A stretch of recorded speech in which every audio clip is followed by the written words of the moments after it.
All right, so we have a lot to get to today. I'm with Samir from Beyond the Buzzer.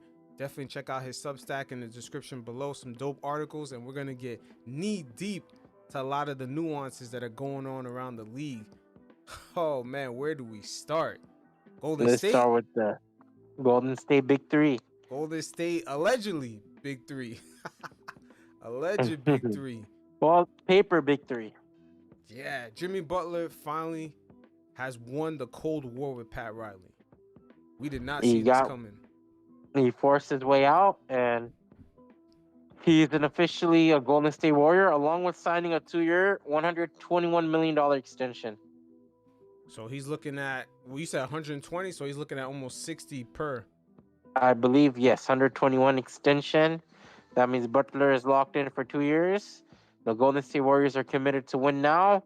And for the Warriors, one of the project still continues on as they kept the younger assets like Therese Davis Jackson, I believe, and he kept Kuminga, and they also kept Pods, Moses Moody. So they were able to keep the young guys while building around Steph Curry and Draymond Green with this new Jimmy Butler trade. I like the fit on paper. I think Jimmy, Steph, and Draymond could play well next to each other, but we have to see how long the honeymoon period is, how much Jimmy and Draymond are willing to put their ego aside, and if they can really make this team work. Because on paper, I actually like this team a lot. Yeah, and it's funny because this team had the second, well, I don't want to say second. It's a top 10 defense. We kind of went over this Yes, before when we did the midseason rankings, how surprisingly the Golden State Warriors, they were ranked 10th on defense and 20th on offense. So yes. Jimmy's So, gonna give him that consistent second scorer, no? and they've been desperate for that. I think Buddy Hield early on started off hot. They brought in Dennis Schroeder, hoping that he can be a really good spark on the offensive end, maybe be the second ball handler. Jimmy is a good ball handler. He attacks aggressive on the basket, plays you defense. So on paper, like I said, this is a really good team. This is a team that can help the Warriors contend ideally. But we kind of have to see how that team kind of plays off because I think the role players are very flexible too. Buddy Hield and obviously the younger guys I mentioned. So they're kind of set in that regard, right? But I think the Warriors are kind of looking at more offense. They're kind of struggling on offense, and the hope was to get Vucevic. That kind of failed. So we're gonna have to see how the Warriors play with each other. But on offense, on the overall team, I actually like that addition. Yeah, Wiggins sometimes he would score like 15 points, then he would score like 5 or under 15. Like it happens a Yeah, lot. And they really didn't have that second score. That kind of put more pressure on Pods. It put more pressure on Buddy Hield. Of course, Buddy Hield is not really, Kuminga. since when have these guys ever been a consistent second scorer? We only seen Wiggins be that for that 1 year when they won the championship, along with And they kind of combined the Jordan Poole scoring and the Wiggins scoring, to make up for yeah, Clay kind of being, a little a bit more little on the declining. downhill side. Yeah. So like the basketball end, it's changed a lot for how the Warriors view basketball. I could tell like they're trying to go for that middle ground of, hey, we're not trying to spend too much, but we're also trying to compete, but develop these guys. It seems like someone maybe like Steph Curry put pressure on the Warriors, like, man, I don't have long, and if you're not building me anything, I'm gonna force a trade. That could be possible. So the Warriors kind of had to play their hand and get him a real team. It seems like Jimmy Butler, if he buys in, I think he is gonna buy in. Steve Kerr is a respected coach around the league. He's familiar with Steve Kerr as a coach too, playing with them in the Olympics. So Yeah, but this could be really good for the is Warriors. Kerr gonna be able to adapt?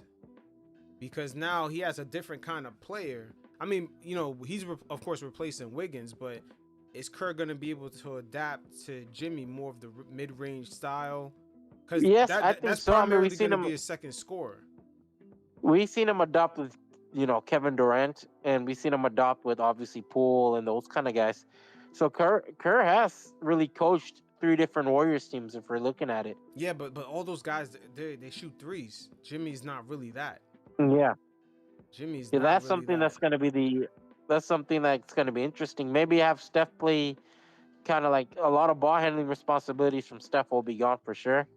Obviously, you're gonna have much more Draymond also controlling the rock. Yeah, but let me That's say gonna be this though. interesting. Wouldn't kind of Jimmy's style wouldn't it kind of mirror Jason Tatum's?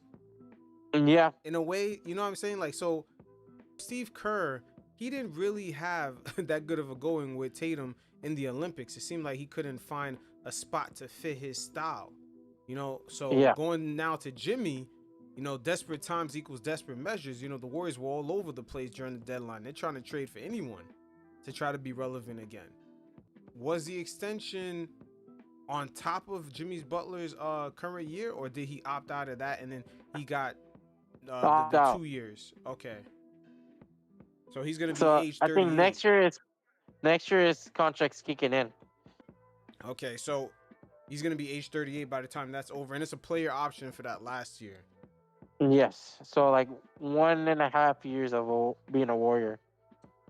Wow, the Warriors, yeah, they're gonna be barely under the second. Well, they're gonna be actually a really expensive team. Because a lot of their role players are like what, one and done 1 year players, right? Beside the big three. Or Yes, beside their main three. yeah, because between Curry and Jimmy Butler, it's $120 million just for those two players. Yep. Then you got Draymond for another 25. Man, this is interesting. They got this. It's gonna be another top-heavy team. It seems like the Warriors. I'm telling you, man, this was really desperate times because they're almost no different than the Milwaukee Bucks with Dame and just Giannis eating up so much of the cap. Like, who are you gonna have to surround these guys? And you're Like, gonna have to do what the Bucks and Suns do. To be honest with you, you're yeah, gonna have to overextend on contracts and kind of get rid of dead weight. Which that's exactly what the Milwaukee Bucks did in this trade. They kind of got rid of what they viewed as dead weight. they did, but they didn't have a Jonathan Kuminga contract lingering over their heads. Yeah, Like, that extension that's is up. also scary for them. That extension is coming up, and that's something they're gonna have to think about. I could see them maybe doing a sign and trade with them. To be honest with you, I could just see him walking away at this point. I mean, I'm but he's a surprised. restricted free agent. Yeah, he's restricted. So wait, if they match, does he have to accept that? Yeah. He would have But to. also, if you're the Warriors, right? Do you really want, like, let's say he has a good postseason, for example, right? Are you a fan as a front office? Are you a fan of him like possibly going out and testing his value? Like, Uh, what if his value exceeds like your cap space, or you're better off kind of extending him and taking a gamble? that they made that decision before the season started. They Yeah. had the chance So to they're extend they're him. telling him that, yo, you know, let's see your value and you go to the free agency market, right? Which Yeah. is kind of a dangerous game for the Warriors. Mm-hmm. They already took that gamble, and this season, in a way, it kind of worked out for them a little bit because he really hasn't played himself into a crazy number. But you never know out there once he goes and tests that market, you never know what he's really looking at. Exactly. But for Golden State, this wasn't a bad move at all because they still have control of most of their picks. They only owe Miami one of the picks either this year or next year. And then, or in 2027, they could choose. It's top 10 protected. If it's not, Miami could just choose whether they want to cash in this year, next year, or 2027. But other than that, Golden State, they pretty much have all their picks. So they're still in play to make another move here. Yeah, they could continue on. Now it's done, right? The trade season. So I assume a lot of their moves will be the buyout market. Yeah, but Jimmy really put in work for the Heat. I'm not gonna lie. It's kind of sad the way this kind of ended, man. 3 It Eastern sucks the Conference way it Finals ended. appearances, 2 NBA Finals appearances. Yeah. He leads the Heat all time in 40+ point playoff games. It's kind of sad, man. Even he has the most points scored in a playoff game in franchise Yeah. history with 56. He is one of the greatest players ever, if we're keeping it real. But he lucked out. I gotta admit, Jimmy lucked out, and a lot of people don't realize he had kind of Pat Riley in by the balls. Yeah, he did. He was Because able to kind of milk up the negotiation. yeah, he did because apparently, that rule with the Players Association. You know how the players have to play the games. Yeah. They're forced. What is it called? The player rule where the star player on the team has to play. They can't actually load manage. They actually have to have an injury. Yeah. What was that That called? was a recent rule. The player participation policy. Yeah. Yeah, where your star player you can't sit him out for no reason unless he's really hurt. So Jimmy was kind of hiding behind that. And the Heat were looking for like little trinkets to suspend him, to keep him away from the team. But that rule was kind of forcing them to play him. That's why he got suspended so many times. Yeah, they try to find every loophole to make sure that he doesn't play, right? And I think like also I think that's why they instigated the whole situation with Eric Spoelstra deciding to put Highsmith as a starting small forward. Mm-hmm. Yeah, but at this trade deadline, I'm shocked how the Warriors, they were perceived like a little hoe, man. They were all over the block trying to get hollered Yeah, at, man. The Warriors were they were just, desperate. they were desperate, man. They were desperate. They've been desperate since Well, I think last this year. showed the desperation, to be honest with you. Like the fact they were very, like a lot of teams were hesitant to make that Jimmy trade, right? Mm-hmm.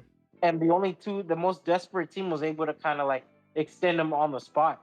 They have been desperate since last season, Oh chasing yeah, LeBron, chasing Paul George. this extension showed that they're like fuck it, like either this or nothing. Like we have nothing really to stand on.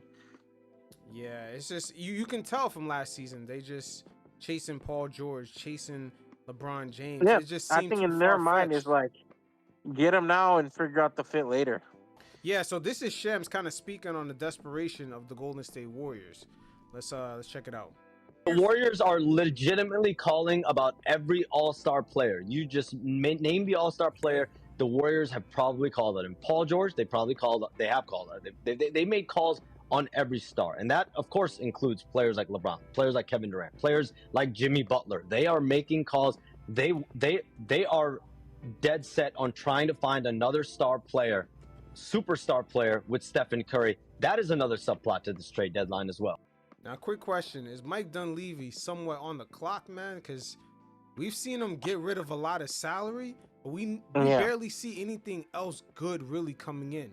I thought he had a solid offseason with what he could get with Kyle Anderson, getting Buddy Hield. He got little pieces here and there, but we really haven't seen Dunleavy really make a splash. I think he's selling on the idea of like, yo, we're gonna rebuild this shit while like the core 3, core 2 are still on this team, right? And I think that's where like a lot of fans and a lot of players talked about it, how it's not sustainable. I remember I was watching, or you might have had it on the last episode where Andre Iguodala talked about how he was early on in the criticisms of how this shit will never work. Yeah, it seems like they're really stuck on that 2 timeline. And I'm telling you, one thing Dunleavy really underestimates is how Kuminga possibly feels disrespected. Of course, man, because when you're a young player, right, you kind of want to play basketball, correct? And so when your front office keeps bringing in players that kind of like take your position, right, you're bound to get salty. Like if you're Kuminga right now, aren't you salty about like they have money to spend on Jimmy Butler, and not only that, he's gonna take your spot? Why True, wouldn't you be heated? the optics don't look good. And then the same thing played out with Klay Thompson. They didn't give him an extension. They gave other guys extensions, and things got bad, man. And this is all under Dunleavy's watch. This is all under his watch. Dunleavy seems like he's really underestimating the optics of because like certain contract talks.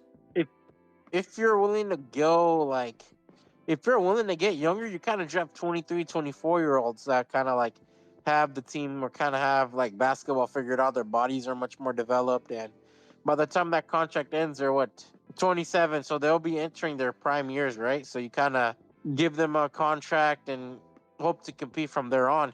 But when you try to gamble on someone like Kuminga, who came from a league that just started, and he was 19 when he got drafted, 20, you're asking for a lot.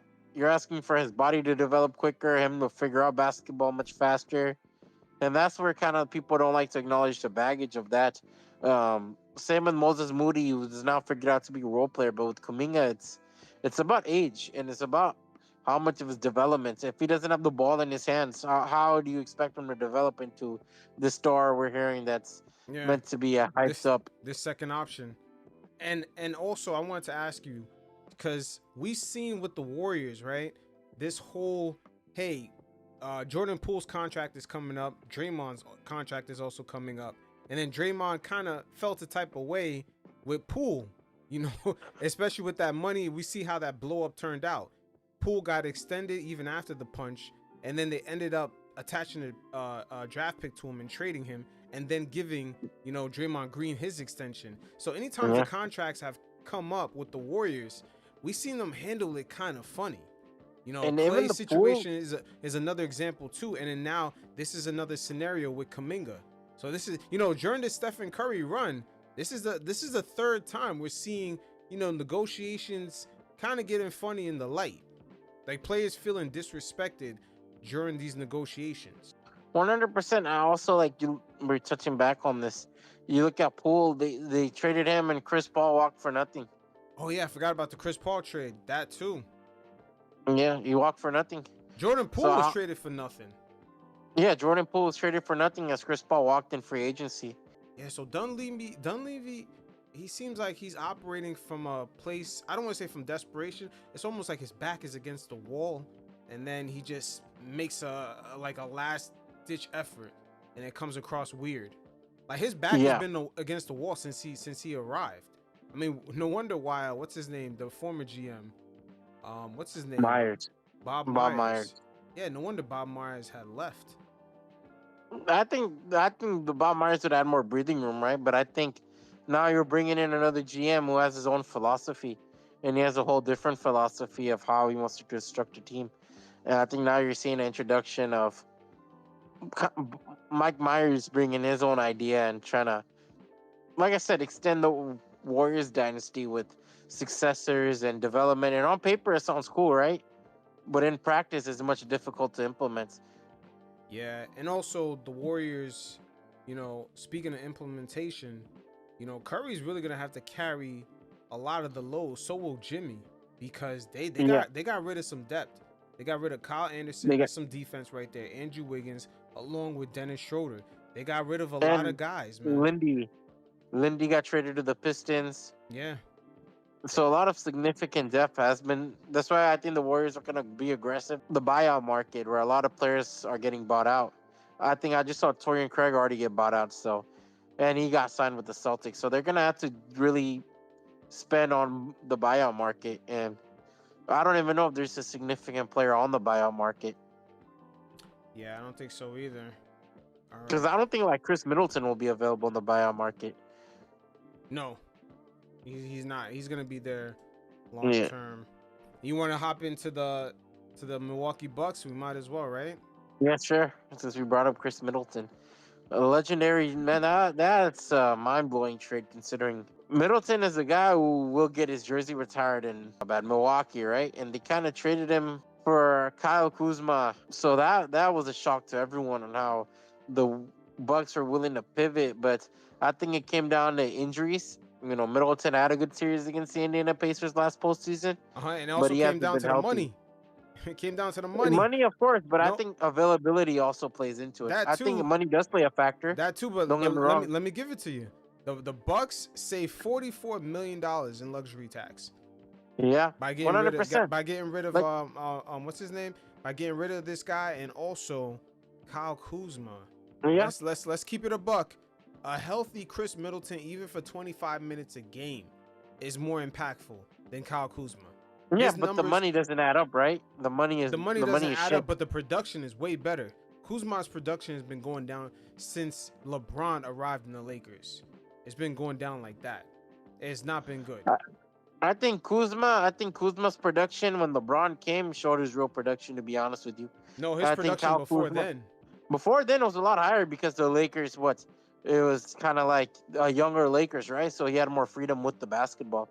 But I think Kyle Kuzma, as a role player for the Lakers, he was solid, right? So he was at times the third option or between him and Rondo. But did he not have the same freedom in Washington?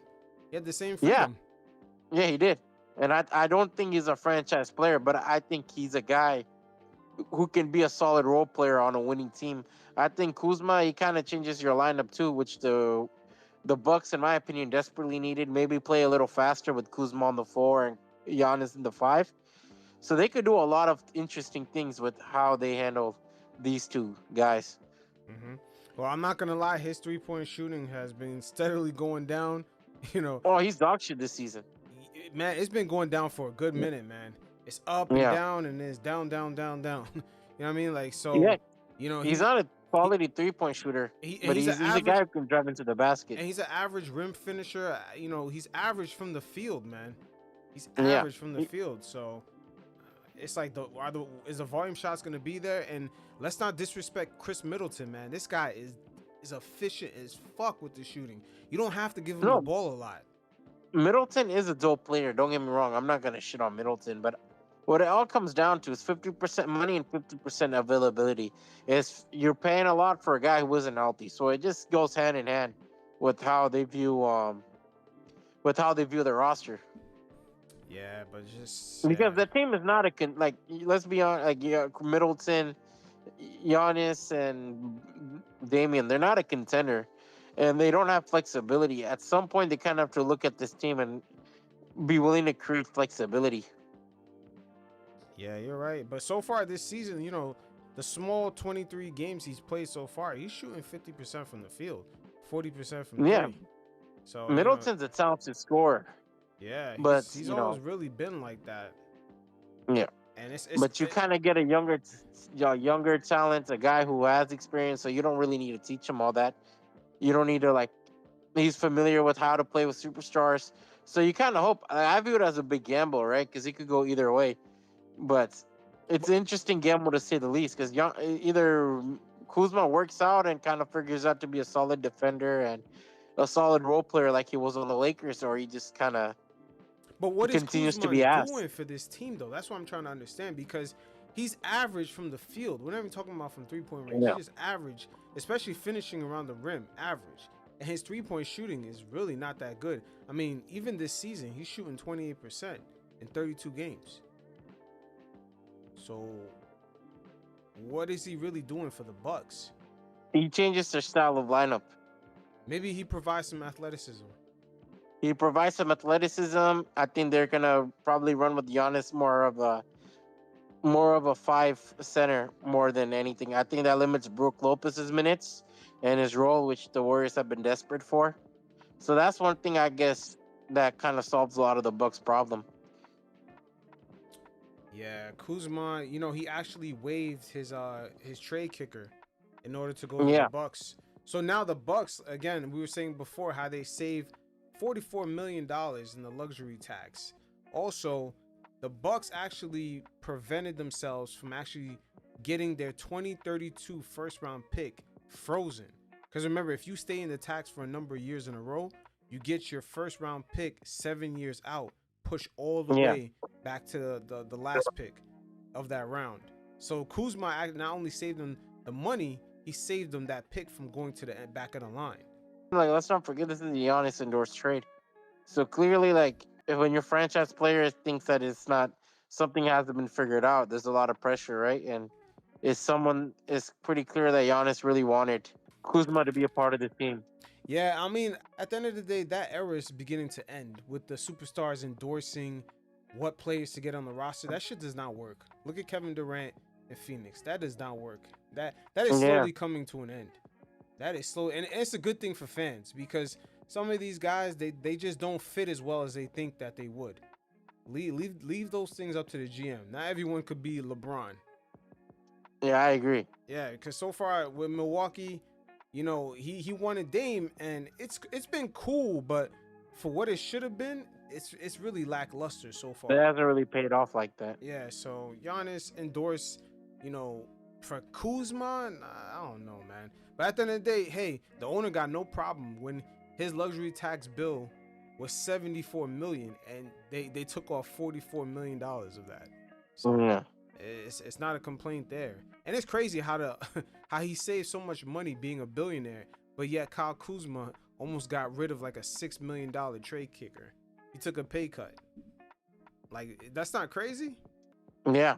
All right, man, a lot of players have taken a pay cut, but I think Kuzma himself, like, clearly the Wizards wanted to go to another direction. I think with Kuzma, the problem also was he didn't fit with the Warriors because he also wanted his shots. He didn't really look to develop their younger players and be a veteran. So it only makes sense for them to trade him to a team that maybe he could fit in. And I think that's where the Bucks kind of took a chance on him. I view it as a gamble trade And I think it's an interesting gamble. I think it's better to take a gamble now and hope to figure it. Hope that it pans out than kind of ride it out with Middleton because like I said, the season's good so far, but I think as years progress, we're gonna see more and more of a sharp decline. Like I don't think we'll ever get like 2021 like Middleton back. Oh no, yeah, we're definitely not gonna get that back anymore. But Yeah, and the money, like I said, the salary makes it tough, and that's why I think like the Wizards now, like what? How many years does Middleton have in this contract? That's a Middleton guaranteed just has money a he has a player option for for. 2025-26. So his Okay, but contract is really not that long. I could see him playing like maybe not playing this year to get healthy, but I could see him picking up that option with for the Wizards and kind of being a veteran and hope to get a trade in the trade deadline to increase his value and kind of show his worth. At the end of the day, he's in no man's land in Washington. But just looking at Milwaukee right now, they are fifth seed in the East. Giannis is bringing them back. Kuzma is locked in for about 3 more seasons. Yeah, I mean, this gives them somewhat more athleticism. I would say that's what it looks like on the stat sheet. That this gives yeah, them more athleticism. Other than that, Kuzma, I really don't especially see with him standing there shooting 3-point shots. especially with Brooks' decline, right? Health wise, his back problems and all that stuff. You kind of have to make moves that or Yeah, pivot away from a 38-year-old center. his money actually comes off the books this year, so that's one good thing Milwaukee has going for them. They're gonna get $23 million freed up. From the Brook Lopez contract off. Yeah, not only they're gonna stay under the tax, they're gonna get some money back with Brook leaving, so they could try to replenish their bench because they still gonna have Dame and Giannis for about 2 more seasons until like Yeah. 2027-28. So they got a chance to make a decent run. Maybe the Middleton move was good for them. Yeah, like I said, it's a gamble, right? Every trade's a gamble. So the Bucks kind of have to look at it as a financial and money wise. Like I don't think anyone sold on the idea of like Kuzma being better than Middleton, right? But I assume they're sold on the idea of, flexibility and maybe Kuzma figures out a role. That's just what it is. You want You to want know? to talk San Antonio? Yeah, One of the biggest trades happened right after the Luka one, so it was tough already to move. It was already tough to kind of move on from that news. And yeah. De'Aaron Fox, man, the San Antonio Spurs fleeced. Um, uh, I, it's hard to say because ever since the Luka trade, I'm slowly starting to realize because Fox is part of that Luka class. These guys will be 2017, yeah. Yeah, these guys will be eligible. The Tatums, the Luka, the Foxes, they're gonna be eligible for 70 to 60 mil per season. And when they hit 10 years, they might be eligible for like 80 to 100 per year. And that makes teams really difficult to build around players like that. Them owners are gonna be paying luxury tax every single season. Mm. We've seen the Phoenix Suns this season have $167 million worth of luxury tax. That's crazy. So I mean, Yeah. that's really the road, a lot of teams are headed down towards with players making almost $100 to $80 million a year. But they still have that flexibility because I think Victor Wembanyama, when he comes out of this contract, he won't be available for a supermax contract. So his money is still going to be somewhat like team friendly, right? Along with the Sam Castles, who's young. I think Vassell's on a team friendly contract already. And they were able to kind of keep those guys along with Sohan and Keldon Johnson. Those Spurs didn't really give up much. I'm gonna be honest. I thought the Kings could have gotten a lot more, but it seems like the Kings are insistent on being a compete now team. It's hard to say because the thing about these supermax players, right, in that draft class, they're eligible for the supermax deals, I believe, in 2027. Yeah, So that's not that far along. So once that 10-year max kicks in, these guys are in their 10th season. They're eligible for 35% of the cap. That's really fucking expensive to build that's around crazy. a player like that, and that's what they're gonna be eligible for. So that's Yeah, where some of the hesitation really comes around. And we were talking about this before. The San Antonio Spurs have always been a franchise that have operated. Hey, Tim Duncan, take a pay cut. David Robinson. It's the Spurs way. These guys are almost like they operate under that military kind of mindset. It's all about the flag. You know, they are military. You know, San Antonio is like a military city, man. So they kind of operate like that, and especially with Clutch Sports and De'Aaron Fox, it's kind of an individual thing to go after that type of contract. Yeah, so this is gonna be very unique, man, because we haven't seen Clutch Sports say, "Hey, take a pay cut." That's really not their model. Their model is to get the most money, you know, that they can. And Wemby is gonna be due. Fox, you know, once he hits that 10-year mark, he's gonna be due for some money. Because Fox, when he is eligible for that 10 years, if he does take a pay cut, his pay cut will be like 80 million. That's him taking a pay cut. Like if he gets the full max, it's almost 100. It's almost 100 a year. That's crazy. I mean, this is all brand new. The fans have not seen it yet, but this is where it's headed towards in 2027. It's gonna be a little bit before. It's gonna be Tatum. You're gonna be eligible for that. Before that, it's gonna be Luka and De'Aaron Fox. Let me ask this: is Wembanyama, when he comes out of this kind of rookie contract, he's looking at what? How much money is he really looking at? Because he's still under the rookie scale, so he's gonna be a pro for what? 5 years? 4 years. For 4 years? Yeah, 4 years. Yeah. And then the money kicks in. His contract kicks in. Yeah, the money kicks in the 5th year. So the fact is it's a different max. He's only a 5-year pro. But the money he's gonna be eligible in 10 years. Wemby, by the time he gets up to that, he's definitely gonna be eligible for the 100 per year. Yeah, but by then, we're not expecting Fox to be there that long, man. No, but to me, it doesn't even matter if Fox is there or not. The fact is, even if you have one guy making that type of money, it is so expensive to build around that person. And we've seen that you could have Luka's resume, and the owners could have hesitations about that. Exactly. Yeah, that is true. Yeah, so that's where the Spurs kind of like. That's where the Spurs are kind of in a dichotomy in that regard. But I'm looking at this trade as a now kind of trade, right? In a now point of view, this is a win for them, to be honest with you. Oh, yeah, it's definitely a win for them. It's definitely a win for them. And just going back to what I said before, because this is all new for like the audience and the NBA fan base, because they're not used to this yet. But these things are coming up. They're coming up down the pipeline. Yeah. It's new to me, you know, like it's new to everyone here. Yeah. Oh yeah, it's new to me too, because I've never seen it like this. And I believe that the Luka fallout has a lot to do with this. The Luka fallout has a lot to do with it. Very plausible. Yeah, but go ahead. But as of now, like you said, this is a win. This is a win. They gave up. They really didn't give up that much. They gave up a Hornets first round pick that's really going to the Hornets, and then they really gave up their own 2027 first round pick, and they kept the Hawks. They kept the Hawks pick.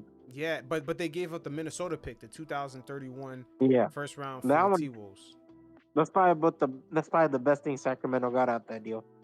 Yeah, but we can touch on that kind of later. Yeah, we can touch on it later. Like when we talk about kind of like Victor Wembanyama, this should give him confidence that the Spurs team is willing to compete for him and get him a co-star and really get him like that real second option. And that's really optimistic if you're Wembanyama, that the Spurs are not really those organizations that are like, oh no, be patient with us. Maybe fourth or fifth year we figure it out.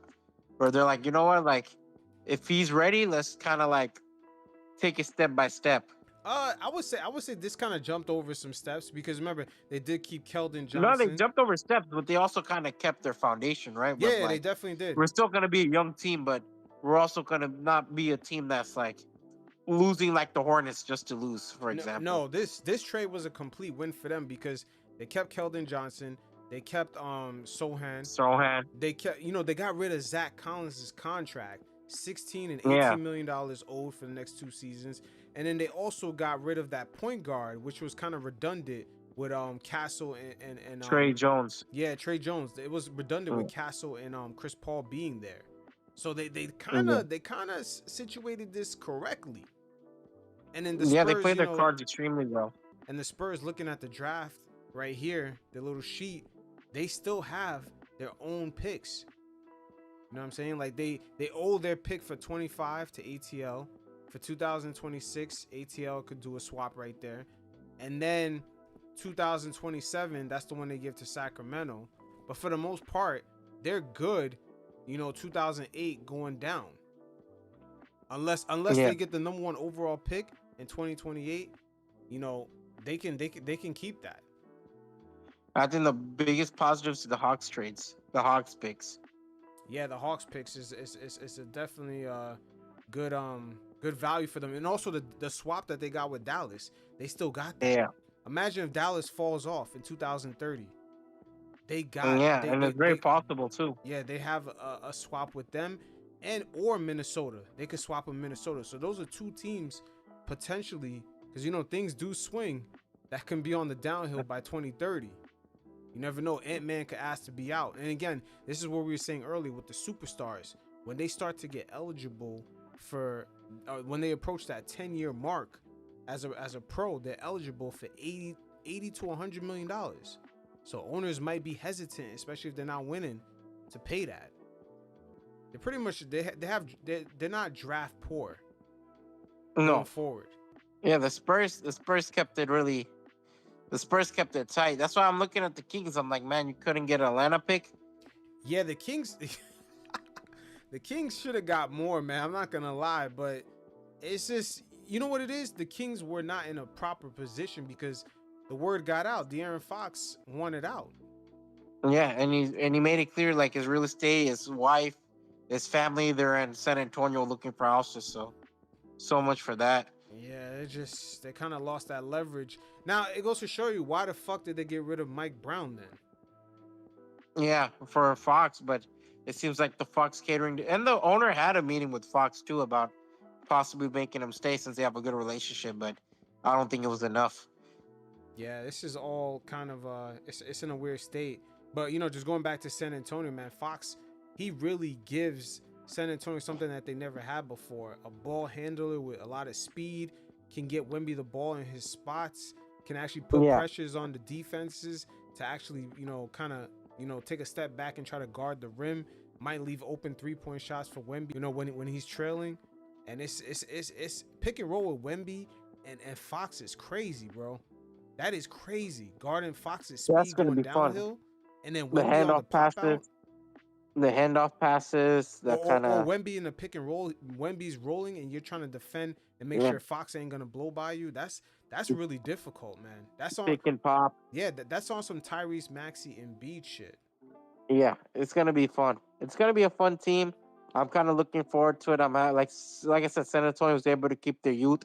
That's why I was kind of hesitant about the trade. I'm like, man, if you're gonna trade your youth for De'Aaron Fox, then you're kind of losing me, right? But I think with this, they were able to keep their youth. So yeah, and I also got game film on that. De'Aaron Fox's his automatic instant effect, man, in the very first game. You can see the potential between them. I did a game film on that. It'll probably it's gonna drop way before this comes out, so you guys definitely check it out. I'll put that link in the description, by the way. I'll just shamelessly plug that in.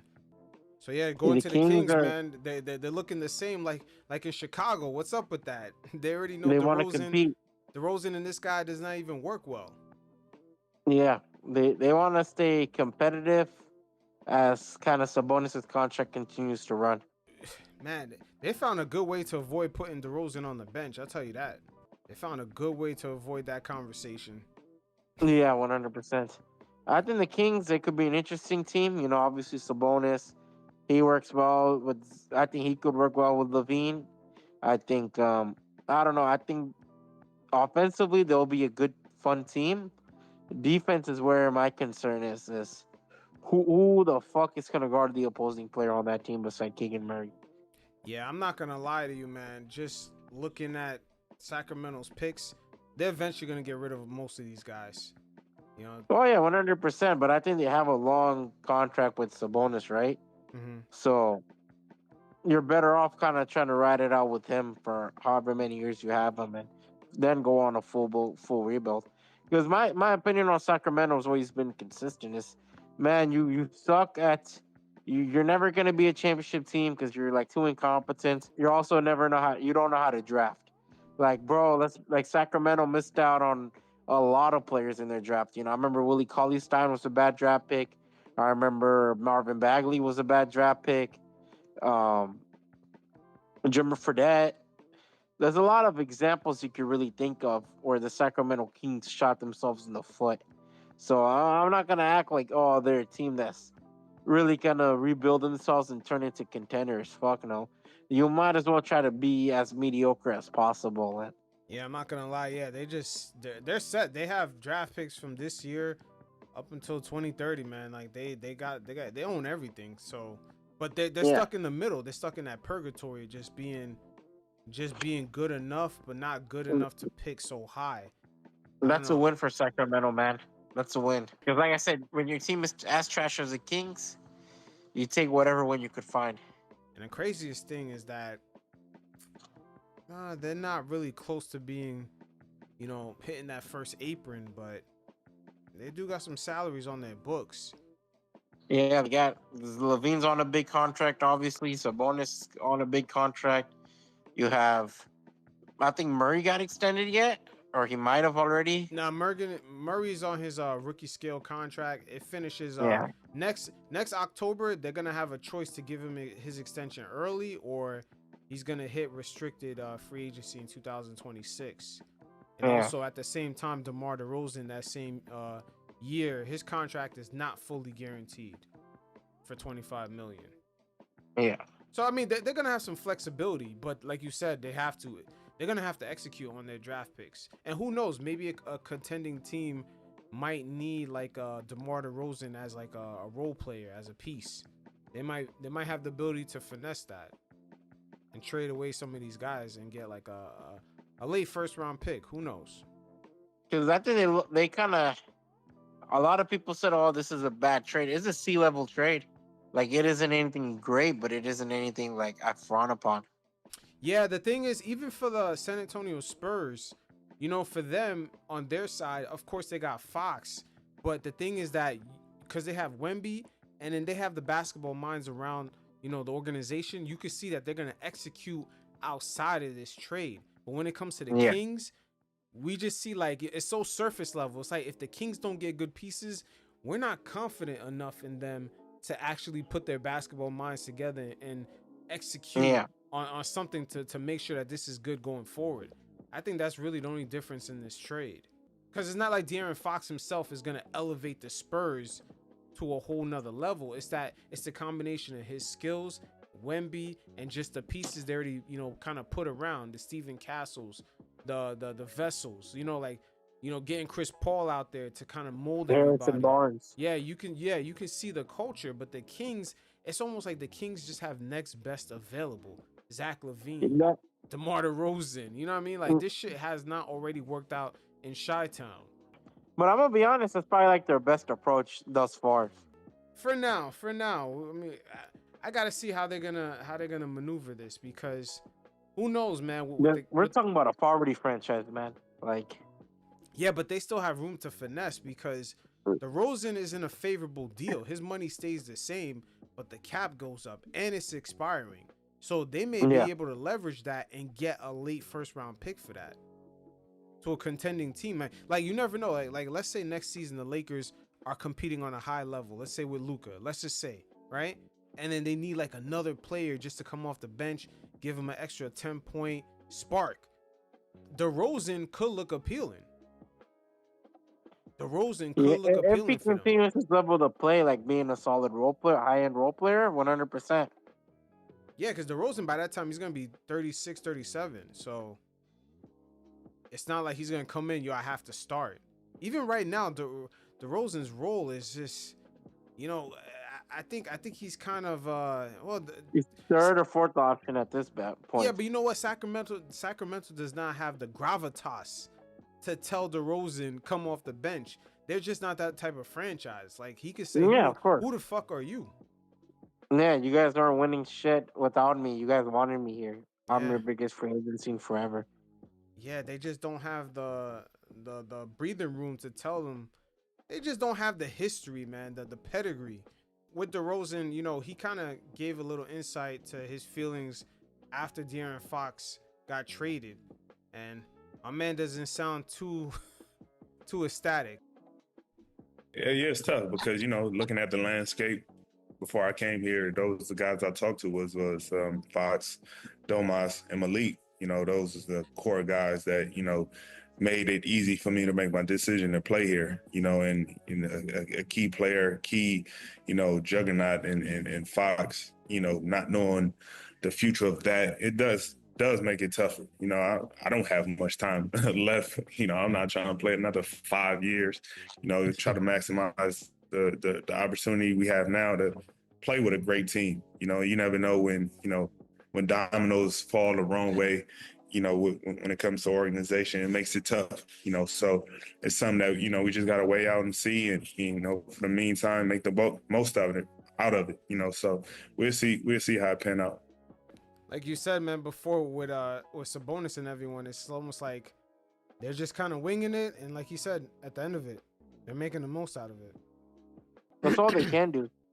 Damn, that sounds like Sacramento ever since they had the what is it? Light the beam season. Yeah. It's just there's been kind of a decline. It was never a build up. The front office's ownership, they always kind of took a reactionary position, firing coaches. The Kings have a history of that. So for the Sacramento Kings, it's probably best to try to keep afloat and try to be a semi-playoff, like a playoff border tier team. That's their gamble now. I think that's peak Sacramento for them. I'm not going to treat them like the Lakers or Celtics. I think that's the best approach until they figure shit out. Like I said, with DeRozan, it's like a conundrum because what can the Kings really tell him? They just don't have the pedigree to tell him to come off the bench, because in reality, that is what it is. They don't, and I think they're bringing him a lot of familiar faces because him and Lavine have rich history, and him and Valanciunas have rich history. So they're kind of in some ways, I could say they're kind of catering to him too. Yeah, they are. And they're catering with Sabonis too, because obviously they're bringing in a backup big who can eat a lot of Sabonis minutes, and he could play a lot of the floor. And obviously, DeMar and Valanciunas have history playing together and making runs in the playoffs. Mm-hmm. And speaking of players who don't have the gravitas, the pedigree, I hate to admit this, man. What's going on with Bradley Beal? Is he ever serious about winning? Let's keep it a buck. No, I think Bradley Beal's writing out this contract. Yeah, my man is living the Washington Wizards life while having KD on his team. Yeah. That is crazy. He said he wants to go to a warm weather city only.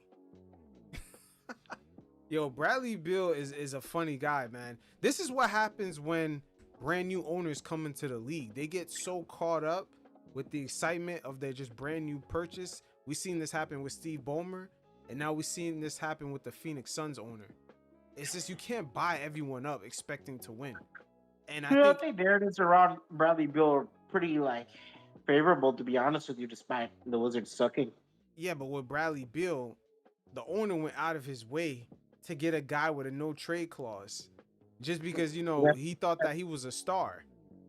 Yeah, but the whole media will tell you he's a star before that trade went down. I hate that saying because I feel like the media uses that word for certain guys as they use it liberally. It's like they're branding a team player just so a team like the Wizards can get some sort of appeal. But now it's almost like, when did Bradley Beal ever have to live up to that expectation of being a star? Maybe, man. Never. Because John Wall was kind of the star of that show. When Beal was the kind of when the Wizards were kind of at their peak, John Wall was that main star. I would say this: if a star doesn't make the playoffs and everyone knows there's disappointment, and then they go, "Oh man, he had a horrible season," that's when you can tell that player's a star. Like, damn, he didn't make the playoffs, then they make a whole big deal out of it. If you don't make the playoffs and it's crickets, you're not a star. I mean, when's the last time the Wizards made the playoffs? 2019 under Russell Westbrook? Say that again? Last time they made the playoffs was 2019 under Russell Westbrook and Bradley Beal, right? And so Beal, and obviously, when we talk about, the 2010 runs, like the late 2010 runs, I kind of give more credit to John Wall. Oh yeah, of course.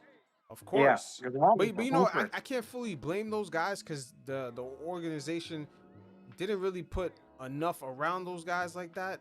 You know, they kind of relied on just Beal and Wall. But at the end of the day, it's almost like it's just they I never think really had any expectations.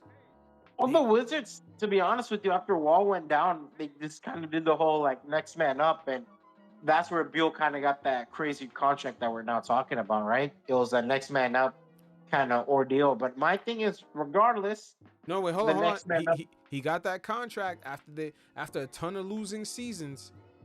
he Let's not got that forget that. contract what year though? He whenever he got that contract, they were already losing badly for Yeah, 2 whenever he seasons. got that contract, Wall was almost out the NBA. He had 1 foot out. Yeah, but it was like a known thing. Like even after he signed that deal, that his team wouldn't be relevant for like another 3 to 4 more years. Like they were in a complete rebuild when he got that deal. Beal was fine with that, right? He had empty stats, empty numbers, and he can do whatever the fuck he wants. And the Wizards are kind of like they're fine with it, right? And through that, the media, let's be honest, like ESPN, they kind of look at numbers, and Beal has good numbers, and through that, they're able to kind of like maybe oversell him to the average audience. And the Suns, they bought into the juice. Yeah, and then what you just said right there, oversell them to the average audience. That's what's killing the NBA right now. They're overselling guys who have no real expectations and who are not stars. They've been doing it for a while now, and it's a little bit too saturated. It's a little bit too saturated right now. A lot of these guys are not stars. There's only maybe like 10, like as far as superstars, there's only like 3 in the league. The other guys are just the best. Some of these guys are just the best players on their team. That's it.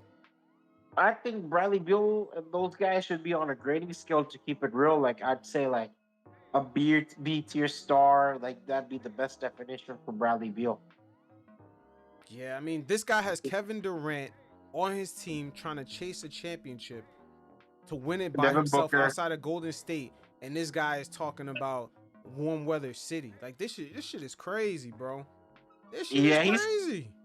He's played his hand on this deal. Obviously, Phoenix is a nice city, so he's playing his hand on this deal and everything like that. Did you also see that? Like Phoenix Suns, like the locker room has kind of been on a bad term right now because of the Kevin the domino effect of Beal. That's why it's the situation with Beal is there's no flexibility with that. The only option they have is what they resorted to, shopping around KD. Yeah. That's unreal. Now they're shopping around KD. Everyone's wondering, okay, why did I take a pay cut to come here?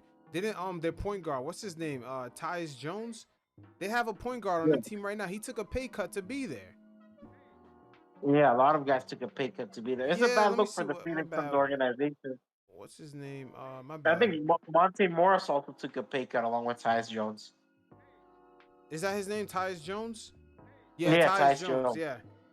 Yeah, he took a pay cut. Grizzlies point guard. Yeah, a lot of players took a pay cut to play there, right? And obviously, like Royce O'Neal and those guys kind of got paid generous, but it's a bad look for that organization. And man, like, and I'm pretty sure Grayson Allen was told to kind of take a lesser deal because they were paying tax and that they were going after a championship. But just now you have to shop around KD. The owner owes $167 million in taxes for this current team. I mean, they're just stuck. I mean, shit, they were willing to give KD to their in-division rival, the Golden State Warriors. It was Kevin Durant who and the Memphis Grizzlies. Trade. Yeah, but the Memphis Grizzlies not even in their division, but this is a mess. Same conference. Same conference, but this is a mess, man. Yeah. This is a mess, and KD's legacy is attached to all this, man. Oh. Yeah, that post Warriors run does not look good, and I think that also plays into why he did not show interest in staying with the Warriors, right? The Warriors, yep. That's why he didn't want to go trade it there. And plus, let's just say what it is, man. Draymond is still there. Draymond is still there, and he's still acting the same way that he did when KD was there. It's years later, and Draymond is still turning up the same way he did when KD was there. Out of control. No one in the organization is saying shit. Come on, let's keep it a buck, man. Yeah, this I don't guy's think out either of of those fucking guys want control. to. Either of those guys don't want to fucking play with each other. Yeah. Man, I'm telling you, Draymond, in a way, he really cost this team a lot, man. When they look back, you know, because right now they could have got KD and could have got bailed out of this situation. But this Draymond Green really has cost this team the 2016 championship with the suspension, the fucking Jordan Poole rebuild, which was a cheat code. Now you have to get rid of him, attach a first-round pick just to say goodbye. Washed up star. Yeah, and now you got a fucking gift from God. KD's in a bad situation. Now he's like, oh, damn, you still over there. Nah, I ain't going over there. Yeah. Well, no, it's a horrible look for them, man. Sheesh, man. But Chris Haynes actually gave some insight on the dynamics of the Phoenix Suns locker room, and things were quite interesting right here. The Phoenix Suns knew it was going to be a difficult pathway to try to get Jimmy Butler over there, but Jimmy Butler was the Phoenix Suns' #1 target. That was their only target. They still were optimistic this entire time that at some point they can find a destination that Bradley Beal will approve. I was told that Bradley Beal wanted to be in a warm weather climate. They tried calling some of those warm weather cities, some of those warm weather teams. There wasn't mutual interest. And so that's what made it tough. And then today, that's why I said this was just so wild. And then today, when we got word that Bradley Beal was not going to waive that no trade clause leading up to the deadline, we were hearing talks about potentially a swap of Kevin Durant for Jimmy straight up. And I thought that was ludicrous because I thought they want Jimmy to play with KD and Book. And then that fell through because Miami didn't have enough assets to give back to Phoenix. Phoenix was not going to do a one-on-one swap. And so that complicated things. And so Phoenix Suns, they're left with the team that is intact. But what I was told, the Suns feel very optimistic that now with uncertainty of some of the players' futures in the short term being out the way, they feel like in the second half they can go into it with improved play. So we should see if that is the case. So what you're saying right now, because Kevin Durant's name has been floating around and you've talked about him in a couple scenarios, Kevin Durant's not going anywhere. Doesn't look that way. Kevin Durant's not going anywhere, and Bradley Beal for sure is not going anywhere. No, man, listen, he bought his house in Phoenix. He's chilling. Hey, so did Luka at one point, too. Oh, you know, he didn't have that no trade clause. That's different. Damn, that boy is chilling. Yeah. He is chilling, man. But that dynamic it's not good because, you know, we've always heard this. Teams that always have guys that are potentially, you know, thrown in trade rumors. You know, it's hard to stay focused after that. It's hard for everyone to kind of build up some sort of chemistry, some sort of bonding. Especially when you're a player like Kevin Durant, too. Yeah. Kevin Durant is just, man, you know, he does have, you know, looking at the Phoenix Suns, you know, salary cap here, you know, his contract is about to be expiring next season. So Phoenix might be looking to shop him around. It's fully guaranteed, but, you know, Phoenix could shop him around and perhaps, you know, kind of get some sort of relief for him, especially with that $167 million tax bill coming up. Yep. Yeah, and then there's not much flexibility. They kind of have to buy flexibility. Yeah, and then, you know, Chris Haynes wasn't the only one. Ramona Shelburne actually gave some insight on the Suns locker room too. Let's check it out. The word I would use, I mean, he said glum, I'll use toxic. Wow. like that shoot around yesterday I heard was very awkward, very weird in Oklahoma City because everybody was on pins and needles wondering what they were going to do. And I think now you have this reset where how do you move forward as a team when there was a clear mandate here, like they have to do something. And if they're not able to get anything done, which is, as we say, you talked about it in the open, there's aprons, there's all this stuff. I mean, it's really hard to do something. And the thing they were trying to do did not come to fruition because Kevin Durant said no. It's hard to move forward, and that's where they're left. And I think, look, they had this sort of fool's gold run about 3 weeks ago. They won 8 out of 10. Things looked okay. And then they realized afterwards that they were just kind of beating bad teams. And then they started losing again. And I think the conversations between Phoenix and the Warriors, those started 10 days ago. Yeah. 10 days ago. And that's when, they were essentially, if we can't move Bradley Beal, we have to think about Kevin Durant. Now, do they want to move Kevin Durant? Probably not. I mean, they love Kevin Durant. Yeah. They gave up so much to get him. But if he's the only person who is worth something right now that you can get a great return for, you have to think about it. So for the last 10 days, these conversations with the Warriors and other teams, by the way, have been happening. And Kevin Durant finds out about this over the weekend. Sheesh. She said toxic. Yeah. Toxic, man. It's getting that bad. That's going to be a conversation. The new owner, the conversation, James Jones, and, Mike Budenholzer and Kevin Durant will have a talk over. Because that's going to take a lot of reconciliating of, trying to compete and also not being a team that can compete, along with trading away your best player or your second best player. Man, I'll say, man, it's over. It's over. Yeah, I think the Suns are done. Yeah, it's because it's systematically over. Like, they can't get anyone new. Bradley Beal trading for someone with a no trade clause who's unproven. It was never a good idea. And these younger teams like Houston, Oklahoma, and Memphis, they're a lot better. And I think even older teams like the Clippers have managed to be a lot better. The Lakers, obviously, now with Luka, they got younger. So where does that leave the Phoenix Suns? Yeah, I'm you know what? I've always asked myself this question. Did KD take any initiative when he went to Phoenix the same way he did in Brooklyn? With the coaching hire, with the personnel. Did he take initiative? Because dude, he's seen 3 head coaches since he's came into Phoenix. Yeah, because it doesn't make sense, the Bradley Beal move. And this is why I say this is the end of the superstar choosing his own teammates.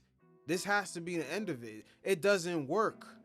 It does not work. And you can see it every year on the players who they think are all-stars, who they think are the better players. It's a complete different opinion than the writers, than the GMs, and also the fans. It's a complete different opinion. It's amazing some of the players that the NBA players themselves rank above other people. When the fans are like, we don't even see that. A lot of them view Allen Iverson as the greatest basketball player of all time, for example. It's not even. At least AI got his team to the finals, but I'm just talking about, like, you'll be shocked. I'm just saying, right? Like, a lot of them don't really watch basketball like that to begin with. It's almost like the players see what other guys could do that they can't do, and they give them some crazy ranking. Or maybe they view it as one-on-one basketball. Who knows? Yeah, I think so. When you really look at it, some of these guys really rank other guys based off of one-on-one if they could beat them. Yeah. It's not all off the overall game.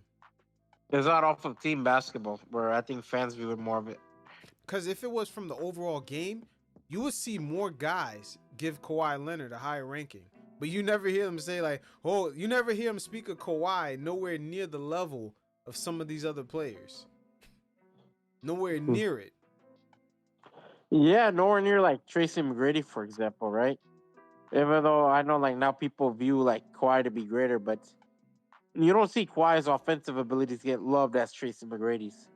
Man, hey, I'm telling you, man, these guys, some of these players sound like they would put Vince Carter above Kawhi Leonard. And no lie. Yeah. Some of them would. Yeah. They would. And that's why I said it's the end of this era of these guys just saying, I want this guy as my teammate, that guy's my teammate. That shit has to end. It was always bad.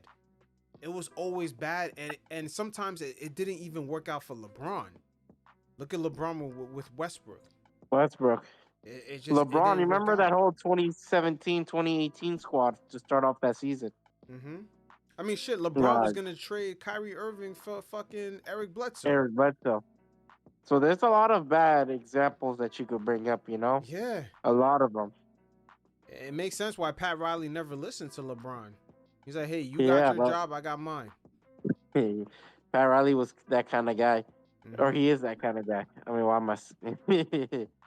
KD actually has something interesting to say about the Luka trade, and I believe it kind of relates to himself as he was asked about it. And, you know, sometimes these guys, they think that they're talking in analogies and they're really talking about themselves. Let's check it out. Into the trade. Insane, it's crazy. Yeah, would have never thought Luka Doncic get traded at this age, you know, mid-season. Yes, NBA is a wild place, man.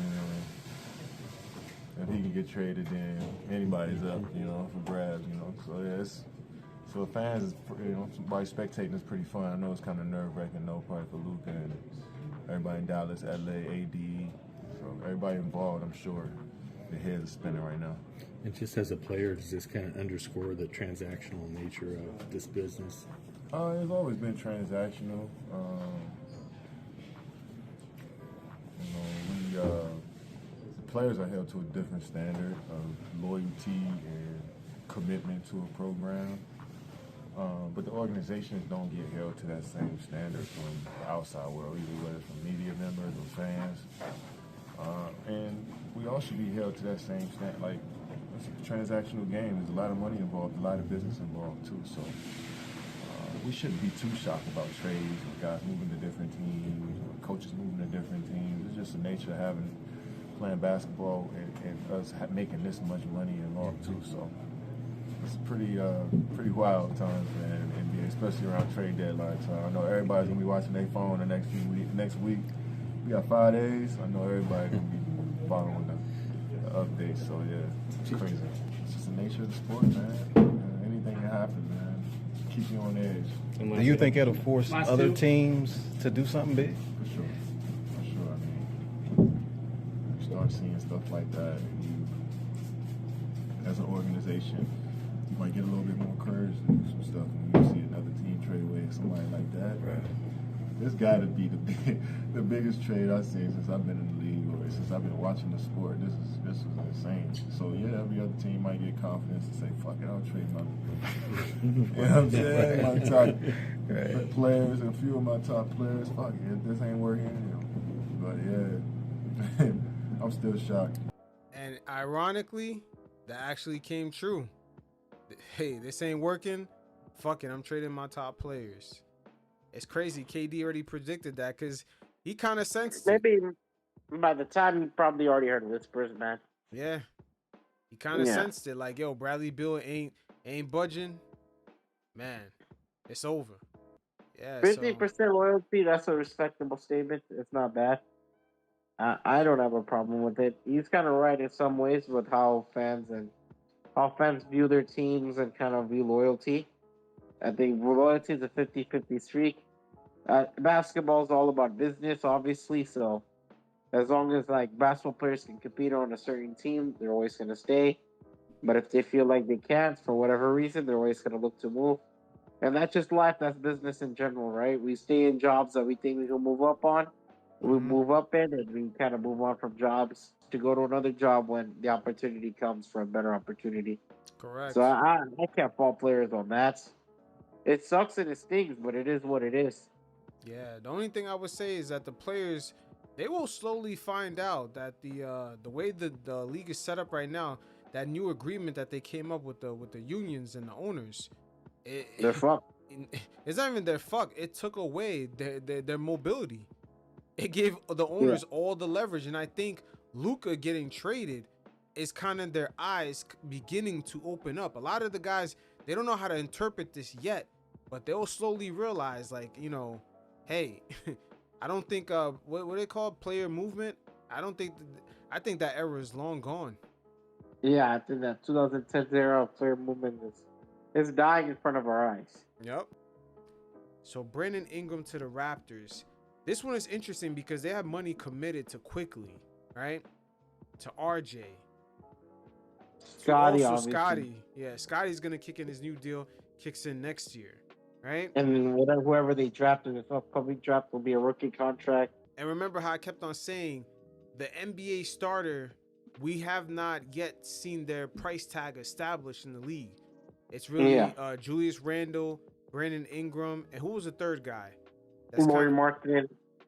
That's kind of going through the motions right now. Oh, Jimmy Butler. And Lori was also in that conversation before Utah decided to extend him. Yeah, so Golden State extended him, but that's kind of out of desperation for them to be relevant. That's a little different. They're trying to capitalize off of Curry's Curry's years. So that's a little different. But still, the NBA starter right now, that's not like a top 10 player. You know, I would say number 15 to like 25. Their top price range is questionable. Especially Brandon Ingram's, right? Because you're not having a healthy season. You haven't played many games in your contract year. Mm-hmm. You never made the All-Star. You never made an All-Star appearance. No, he did.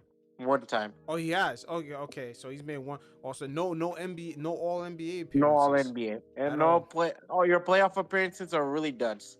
Last year he got outplayed against the Oklahoma City Thunder. So it's almost like there's a rush. Well, I don't want to say there's a rush. There's almost a race to kind of figure out like a musical chairs of who's gonna get lowballed first. Because you just reminded me with Ingram. See, Julius Randle's looking at his situation too. He's all NBA 2 times and a 2-time All-Star. 3-time All-Star. 3 times. It's 3 times. Okay, so 3 times. Yeah. So he can't get a lower offer than Ingram. No.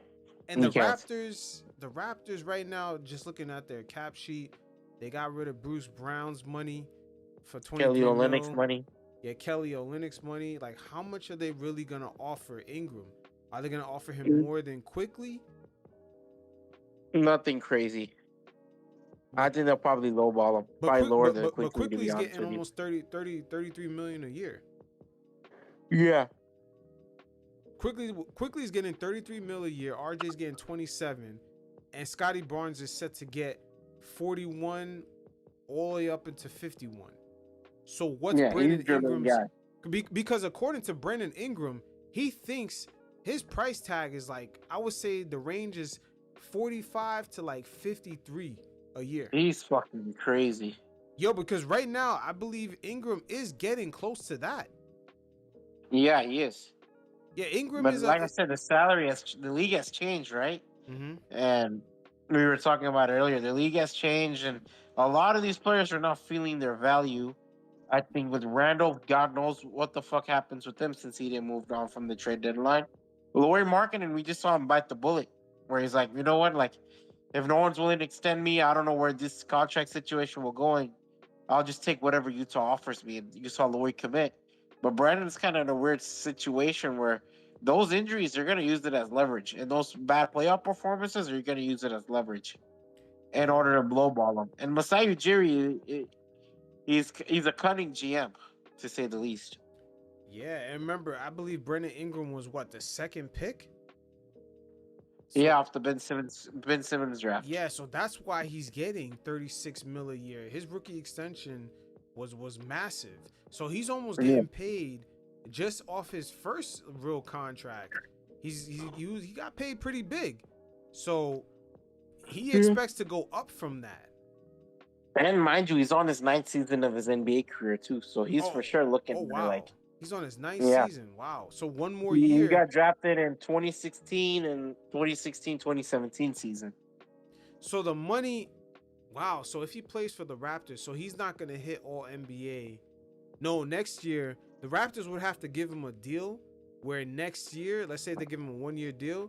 If he hit like All-Star or All NBA, then, which is unlikely, but That's unlikely. Yeah, it's unlikely. But I'm not sure. You might have to hit it 2 years in a row or something like that. I forgot what it was, but they moved the goalpost down. I think so. I'm not too sure on that, but Ingram, see, this is a funny thing. He's not gonna accept a deal lower than his rookie scale extension from the first time around. That's hard. Ooh, that's what I'm saying. And he went to the worst team for that. The Raptors are gonna look to lowball him, but at the same breath, obviously he's making empty statements and how he wants to be here. So they're looking at it. The Raptors don't really got anything to lose, even if Brandon Ingram doesn't really pan out. I don't think they gave anything all that crazy away for Ingram either, huh? No, they gave away Kelly Olynyk. They got rid of money. Yeah, they got rid of money, right? So they're looking at it as you brought us more flexibility to take this contract or Good luck trying to find another home. Yeah, but they also gave up a first-round pick. What year? This year. This year's draft? Yeah. No. You know what? They gave up a first-round pick. Yeah, it says 2025. But the Raptors. Let me see. Damn, the Raptors gave up this year's draft pick. That's a trash trade for the Raptors, and I'm not gonna lie, the Pelicans won that trade. Let me see if it was a 3. I refuse to believe it. I refuse to believe Masai. Is it protected? They gave up a 2026 first-round draft pick, top 4 protected from the Pacers. So from the Pacers draft From the pick. Pacers, yeah, top 4 protected from the Pacers. Oh, Yeah, okay, so that's now not it a makes bad sense. trade then. That's Now not a it bad makes trade. sense. Top 4 protected. Yeah, Pacers are going to be a solid team for another year or so. Yeah, so that more than likely will convert. Yeah, so not bad. It's not Nothing- bad, but are they willing to extend him? That's what I'm wondering. And how much are they going to extend him? I see a lowball deal come in, bro. It can't be, because here's Masai Ujiri's trap. Emmanuel Quickly. You gave him $33 million a year for 5 years, guaranteed, fully guaranteed. But meanwhile, Ingram, yeah, way less accomplished. Ingram has been an all-star. He's averaged more points consistently, and he's a top 2 pick. So it's like, what are you gonna give him the same amount as Quickly? Like, it's just, yeah. And he's not going to give you the same importance as Quickly, Barnes, and RJ Barrett. man. And then RJ is actually under a good deal. He's getting paid 27. He's getting paid less than Quickly. RJ. The Leon Rose special. Shout out to Leon Rose. That was a good deal. Shout out to Leon Rose on that deal, man. Yeah, and he's not going to pay him the same amount as Scotty Barnes. Scotty Barnes is making 38, 41, 44, 47, 51. Yeah, but I don't know, like, where is Brandon Ingram going to go from here? Like, he isn't anything, like, special. He's solid, a B tier, B minus tier player, right? So where can he go? Does he have much flexibility himself financially? Obviously, we talk about the Toronto Raptors. They have really no flexibility. This is this is strange, man. I'm not gonna lie. This is really strange because the fit doesn't even make any sense. You got RJ Barrett, not really a 3-point shooter. You got Scotty Barnes, not really a shooter. Like, all of them occupy the same space, and then now you have Ingram mixed in there. It's too crowded. And then, man, and they play similar styles of basketball too. That too. And then by the time they pay Ingram, man, they got kind of an expensive team. I'm not gonna lie. Yeah. And you got Grady Dick, who's also 2 years away from getting his rookie deal, and they're gonna most likely expand him too. Yeah, he gets that in 2026 in October. That's if they're gonna offer him that. Yeah, that's an early extension. If they want to wait till the summer, then he'll enter the restricted free agency. This is gonna be interesting with the Raptors, but they do sound like they're gonna be a fun team to watch. I'm not gonna lie. That's if Ingram stays healthy. Yeah, they could be an entertaining team, but I don't see the vision. Yeah, I don't really see it either. And keep in mind, next season, before they give Ingram his deal, they have already $150 million in salary guaranteed for 10 players. So yeah, and then that's before they re-sign Ingram. Yeah, I mean, I just want to know what Masai Ujiri was thinking. To be honest with you, they got rid of contracts, which is good for them, but I generally want to know what's his thought process going into this shit. Yeah, I don't see the play either. But hey, if what is Masai really gonna do? He's gonna give him 44. Even let's say he give him 45, right? Yeah.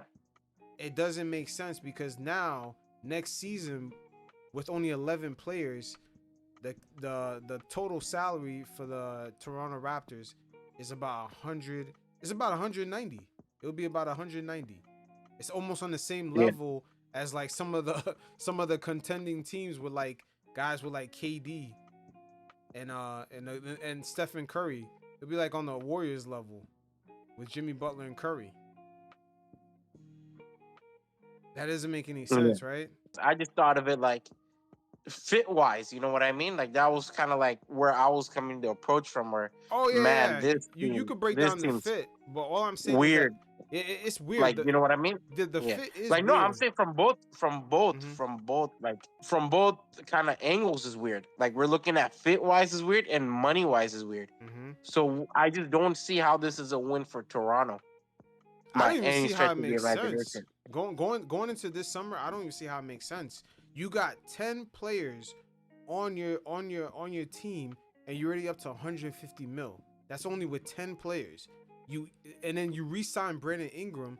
Let's say if you're generous, you give him 45, you're up to 190, and now you only have 11 players. That doesn't even make any sense. That's what I'm saying. Like, that number is way too high. Why would you sign? Your younger players are gonna go for bigger money. Like I actually like what they did in the offseason. So this move, this Brandon Ingram move, like what exactly do they gain? I don't say Jerry likes his forwards, kind of lengthy pause, but man, like where are we going from here? Yeah, unless he has a plan to trade RJ Barrett or something. Yeah, I doubt it. Yeah, that's the 11 too much. Yeah, RJ. But then again, I RJ's just saw under a great Luka deal. traded. So. He's under a great fucking deal. I would keep him. RJ's under a great I would deal. keep him too, but you know, then again, I just saw Luka get traded, so. Yeah, that's kind of fast. So who the fuck knows, you know? Who the fuck's RJ Barrett if Luka's getting traded? Man, Toronto's an interesting young team, but adding Ingram in there, you know, Ingram. My issue with him is that he doesn't do much of the dirty work. He's not really a three-point shooter. He's a volume mid-range shooter who doesn't rebound. He's like a tweener. He's a tweener for a power forward. He's a tweener. Bro, he's just good, but not great at anything. Yeah, but he's too much of a tweener. He in every plays position. Like a small forward, but yet he could play power forward, but he doesn't rebound like a power forward. You know what I mean? He doesn't really score from the inside like a power forward. He's too much of a tweener. A tweener like how you said, he's good, but he's not really great at anything. Yeah, I think that's where Brandon Ingram's kind of like, oof. I don't know. According to Chris, he's excited to be here, which if you're the Raptors, I guess you're excited about that. Jeff Teague praises it as the Raptors are trying to set themselves up to compete with the Boston Celtics, which maybe Jeff Teague's being too nice, but there's nothing really, there's nothing crazy about this trade that got me excited. Yeah, me neither. Nothing at all, man. The Cavs are going all in. Yeah, the Cavs definitely are going all in. They got rid of some. You know, they kind of came out even when it comes to the money. They got rid of Karis LeVert and Niang. Yeah, Karis LeVert had a expiring contract for $16 million. Yang had a $8 million contract for 2 more years left. 3 future second-round picks, 2 future pick swaps. Yeah, it's not a bad deal, man. It's kind of not. I mean, DeAndre Hunter has what, $21 to $24 million for 3 years. Yeah, it's kind of even. Serviceable role player can bring up defense and scoring. It's a good defender. trade. Yep, much better defender too. And Cleveland's already a good defensive team, along with being an offensive team. It's a sweet deal for the Cavs. They're a team looking to compete. Obviously, the Celtics is there, so they added more size and length. I'm a fan. Yeah, I'm a fan, man. I gotta say, man, Evan Mobley and what's his name, Darius Garland, man, shocked me this season. It really have shocked me. Like, they look like 2 different complete players from last year. Yeah, especially Darius Garland. He had an off year last year, so he's been able to like really bring back his value and shown to be one of the best Eastern Conference point guards. It makes sense why they're going all in a way. Yeah, 100%, bro. You kind of have to with Donovan Mitchell in his prime, and he's committed to big money with short amount of time. And you also look at Jared Allen. I think Allen still has years in his contract, but still you want to compete with your core guys until that CBA kicks in. So it makes sense why the Cavs are all going all in. And they still keep a lot of their bench guys. Max Strus is still on the Cavs. Mhm. What was that point guard? I'm forgetting his name. Dean Wade. Dean Wade is still on that team. Ty Jerome. Ty Sam Jerome Merrill. is still on the team. Sam Merrill. So you still keep solid guys on that team. Yo, but all those you guys still are have a- contributing. That's the crazy part. All those Yeah. guys come in and contribute. And remember, we were talking about this before because there's a lot of teams like this now. Like the Celtics. The Celtics are like that. The Orlando Magic, the Atlanta Hawks The when they're Houston healthy. Rockets. The Atlanta Hawks when they're healthy, they were like that, but they traded DeAndre. They traded a lot of guys. Yeah, they traded a few Boban guys. Bogdanovic. Yeah. Yeah, they were kind of like that. Oklahoma's like that.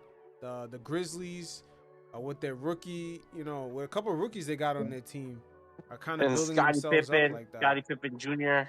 Mm-hmm. Yeah. So they've done a really good job in regards of building up their team and kind of bringing in personnel. The Cavs are a good big team, which is a positive. Of course, when you go up against the Celtics and whoever comes out of the West, they put themselves in extremely well position. Yeah, I mean, right now they had a little fall off, but I guess they have a few injuries. But other than that, I expect them to be contending. They're at least going to be a top 3 seed in the East. Yeah, I think the Cavs are definitely legit this season. I mean, you could just see from Evan Mobley and Garland, you could tell that. Yeah, Mobley is more of an offensive player, which JV Bickerstaff wasn't able to get out of him. Yeah, it's crazy how just a coaching change gets a guy to look like that. It's just wild. Yeah, because it seemed like he was kind of hopeless on the offensive end, and he kind of figured that out. And then let's go to the Clippers. You want to talk Terrence Mann? That's a big one. Because Terrence Mann wasn't even he was untouchable during the Harden fiasco. To be honest with you, man, Terrence Mann, his numbers and his minutes per game have gone down ever since the 21-22 season. Yeah, because he bought the reputation from the Utah Jazz series. Yeah. And it's been Utah Jazz downhill series. Since. That Utah Jazz series really made him into someone that teams would really die for. But the thing is, man, he was a lot older when they played the Jazz. He wasn't really young. I think he was 24, 25. And they were really keen on keeping him instead of kind of trading him around the league. But he was young, obviously, but yeah, he's Terrence 28 Mann's now. still young. He's still young, but he's in his prime. I don't know. He's close. You trade those kind of players away who are close to their prime, and you could kind of get something out of them. But I guess Clippers saw something. You think the James Harden contract got anything to do with it? I think the James Harden contract can fit. I just don't think Terrence Mann really fits with the Clippers. Now, what's going on with Bogdan? Is he healthy? I haven't really paid attention much to Bogdan, but I know he's having a decline, obviously. Yeah, he's definitely having a decline. And last time I seen him, he wasn't quite healthy. But, he does provide shooting. Maybe that's all they really need. Shooting and ball handling, playmaking abilities. So he brings a lot of factors in it too, right? Maybe more than Terrence Mann. Yeah, with Terrence Mann, they got rid of $15 million for next season. James Harden, Norman Powell's contract is going to be up next year. Maybe they got a way to extend James Harden without renewing Norman Powell and letting go in Terrence Mann. Maybe this is the plan. Because the Clippers, in a way, when you really think about it, the Lakers getting Luka kind of made the Clippers somewhat irrelevant in LA for the next 10. It's almost like a guarantee now. Yeah, they're left behind. Yeah, and that's one thing that doesn't get talked about. Steve Ballmer lost in this with Luka going over there. Yeah. He lost in this completely. It's like now you moved into a new arena everyone was hype about in the beginning of the season. And now that city is not going to talk about the Clippers like that. Yeah, because Kawhi's on the decline and Harden's kind of on the decline. 5 years from now, those guys aren't playing basketball anymore. Yeah, it was already hard enough to be the second tier team in LA. And now you just got the best star under the age of 25 on the Lakers. That's just, man, that's on some Kobe Bryant shit, man. I'm not gonna lie. Yeah, I mean, especially considering the Clippers have a big name coach in Ty Lue. You have 2 stars, and then next door they get Luka Doncic. How do you compete with that shit? Yeah, it's extremely unfortunate. And speaking of Luka, man, this story is still unraveling. It's still fucking unraveling. As Luka finally did a sit down with Rob Pelinka. And, the press interview? Yeah, a few things were revealed. I'm not going to lie. A few things were revealed because Rob Pelinka kind of gave insight to how this whole shit happened. And Luka kind of debunked a few things that Nico Harrison had said. He kind of debunked a few things very, very subtly. We're going to break this down layer by layer, but first, to start this off, we're going to hear how Rob Pelinka kind of formed this partnership with the Mavs. And for Rob, Nico was speaking with reporters, I believe on Sunday after the trade. He praised you specifically for, keeping the negotiations between you two up until, I imagine, the final moments. At what point did you, introduce this trade idea to Jeannie? And what was her initial reaction when you told her about it? Yeah, so this all started with a coffee in Dallas where Nico approached us with the concept. And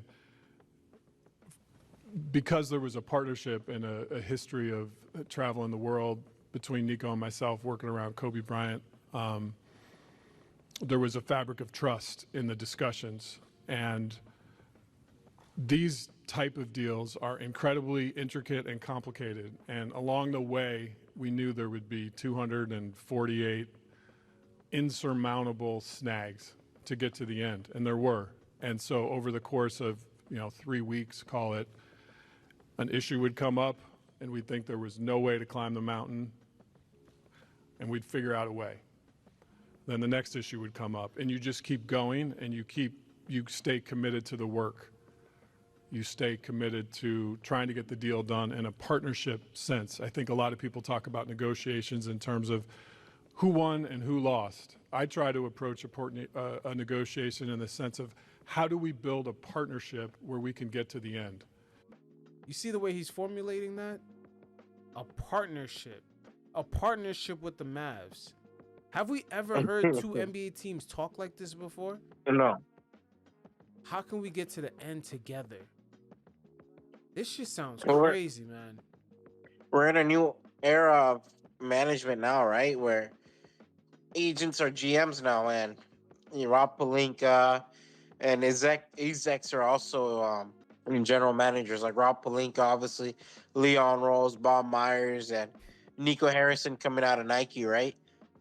So we're seeing a new era of how basketball management is approached, and we're going to continue seeing these kind of guys, calling the shots, and they're obviously going to go to familiarity. And I think that's what it seems like Nico Harrison did with this trade. He went with familiarity. People he's familiar with, people he knows how to deal with, instead of going out of the way and building the proper team where they can compete. Yeah, so just before I continue on with this, he keeps saying partnership, but the Utah Jazz said that they had no idea Luka was involved in this trade when they were added in as a third partner. They just was trying to, get cash or whatever, second round picks or whatever it was, just to make it work. But they had no idea Luka was involved. And this is where I said things are in a gray area, because him and Nico keep trying to frame this around as two franchises helping each other out, being transparent. Meanwhile, the Jazz and what's his name? What's the GM for the Jazz? Danny Ainge. Yeah, that shiesty motherfucker, Danny Ainge. He let it be known. About this. Yeah, he let it be known that he had no idea Luka was involved in this shit. We got to talk about Danny Ainge play this trade deadline dirty. Yeah, we'll do that in a second, but we'll just break down this Rob Pelinka and Luka as they kind of introduce themselves. But he keeps giving insight to how this deal was formulated. And I think that was the lens that we worked and the premise we worked under. And when the concept was initially introduced to us, it was, hey, the only way we can even have these discussions was if it's between owner and GMs, and there was a commitment to that. And if we broke that commitment by talking to anyone else, this day would never happen. So I think trust was at the center of all those discussions. And I called Jeannie after the coffee in Dallas and brought her in immediately, as I do with everything. Her and I have a really strong working relationship, and the fabric of that is that we share things in real time. And she was extraordinarily excited and hopeful that we could get to the end, which we were able to do. Now, very interesting. So Jeannie Buss was quickly informed of this whole situation. Like, you know, the storyline is LeBron James didn't know. You know, they kept this under wraps. Some analysts have even said only Rob Pelinka knew. But I believe that. No, he just said it himself right there. As soon as, you know, this started over some coffee in Dallas, and as soon as he was made aware, he brought Jeannie Buss in. So he debunked that. Jeannie Buss knew right away. He just debunked No, it. I don't think any active players or management knew though. Correct, but that's not what the analysts are saying. They're kind of making it seem like only Rob Pelinka knew. You know what I'm saying? Yeah, I doubt that. They're trying to frame it that way, but I think ownerships and front offices knew. Nico Harrison already said that he entertained the idea to the owner, and he told him get the fuck out of here as a joke. Like, no balls, he wouldn't do it, right? And so it's pretty clear that their ownership was aware, and it's no surprise that Jeannie was aware. But I don't think Clutch Sports or LeBron were made aware. Nope. But Jeannie was definitely on board with this, and we're going to continue on and just hear how, you know, what hurdles they had to overcome to get this deal done. Moment, figure out the read and make the play. And so when the opportunity came to me, that was sort of my mindset, is to, okay, this is coming. This is a concept that came to me. Now, how do I process this mentally to get the deal completed? And right away, when it was brought up at the coffee, my mind started churning. There were so many complicated things. We have the Mavericks are hard capped at the first apron. You know, the Lakers are up against the second apron. There's trade kickers. There's going to be a third team that's going to have. So my gears were turning about the deal the same way his basketball mind is processing a play. And so I just tried to live in the moment, and I tried to carry that with me for 3 or 4 weeks as this was unfolding. And by staying in the moment, I think it helped us get to the end. Very interesting. 3 to 4 week timeline. So they've been possibly working, you know, on this deal since they traded for Dorian Finney-Smith. Remember, they traded for him on December 29th. But Luka right here was also asked, you know, kind of 2 questions. He was asked his feelings about the Mavs' decisions to trade him, and also, you know, sort of the answers he kind of gave, it really didn't add up to what the Mavs GM said on how, you know, remember Nico Harris kept saying, oh, they were kind of uncomfortable with heading into a treacherous summer of just not knowing what Luka's gonna do. But watch Luka's answer right here. But let me add this. You think, like, I think the Dorian Finney-Smith trade is someone Luka's familiar with and love playing with. That also probably played a factor in getting Luka to be much more comfortable with the idea of coming to LA, is bringing more familiarity within the Lakers roster. But it goes to show you how long that's been in the works. That might actually creep out Luka, because remember, Luka's caught by surprise. So this really has been in the works. So, but again, they're going to ask him what is his feelings about the Mavs' decision to trade him. And they're also going to ask him, you know, how did he approach that extension with the Mavs? And the answer he's going to give is completely different than what Nico Harrison has said. And Nico Harrison's like kind of, you know, a little white lie of saying, you know, they were kind of uncomfortable going into the summertime, not knowing what Luka was going to do. But watch Luka's answer right here. Luka, Brad Townsend, Dallas Morning News. So you wrote a Dear Dallas letter to fans. It was, you know, very heartfelt. And you talked a little bit about, you know, your shock. How are your feelings toward the upper levels of the organization, you know, Nico in particular, or the decision to trade you? Well, I mean, that's their decision, so I have no comment on that.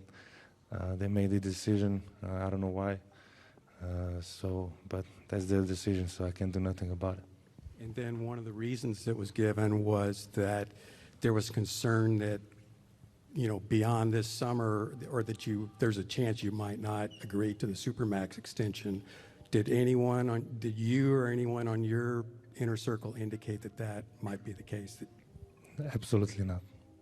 It's easy as So right there, you hear it directly from Luka. Absolutely not.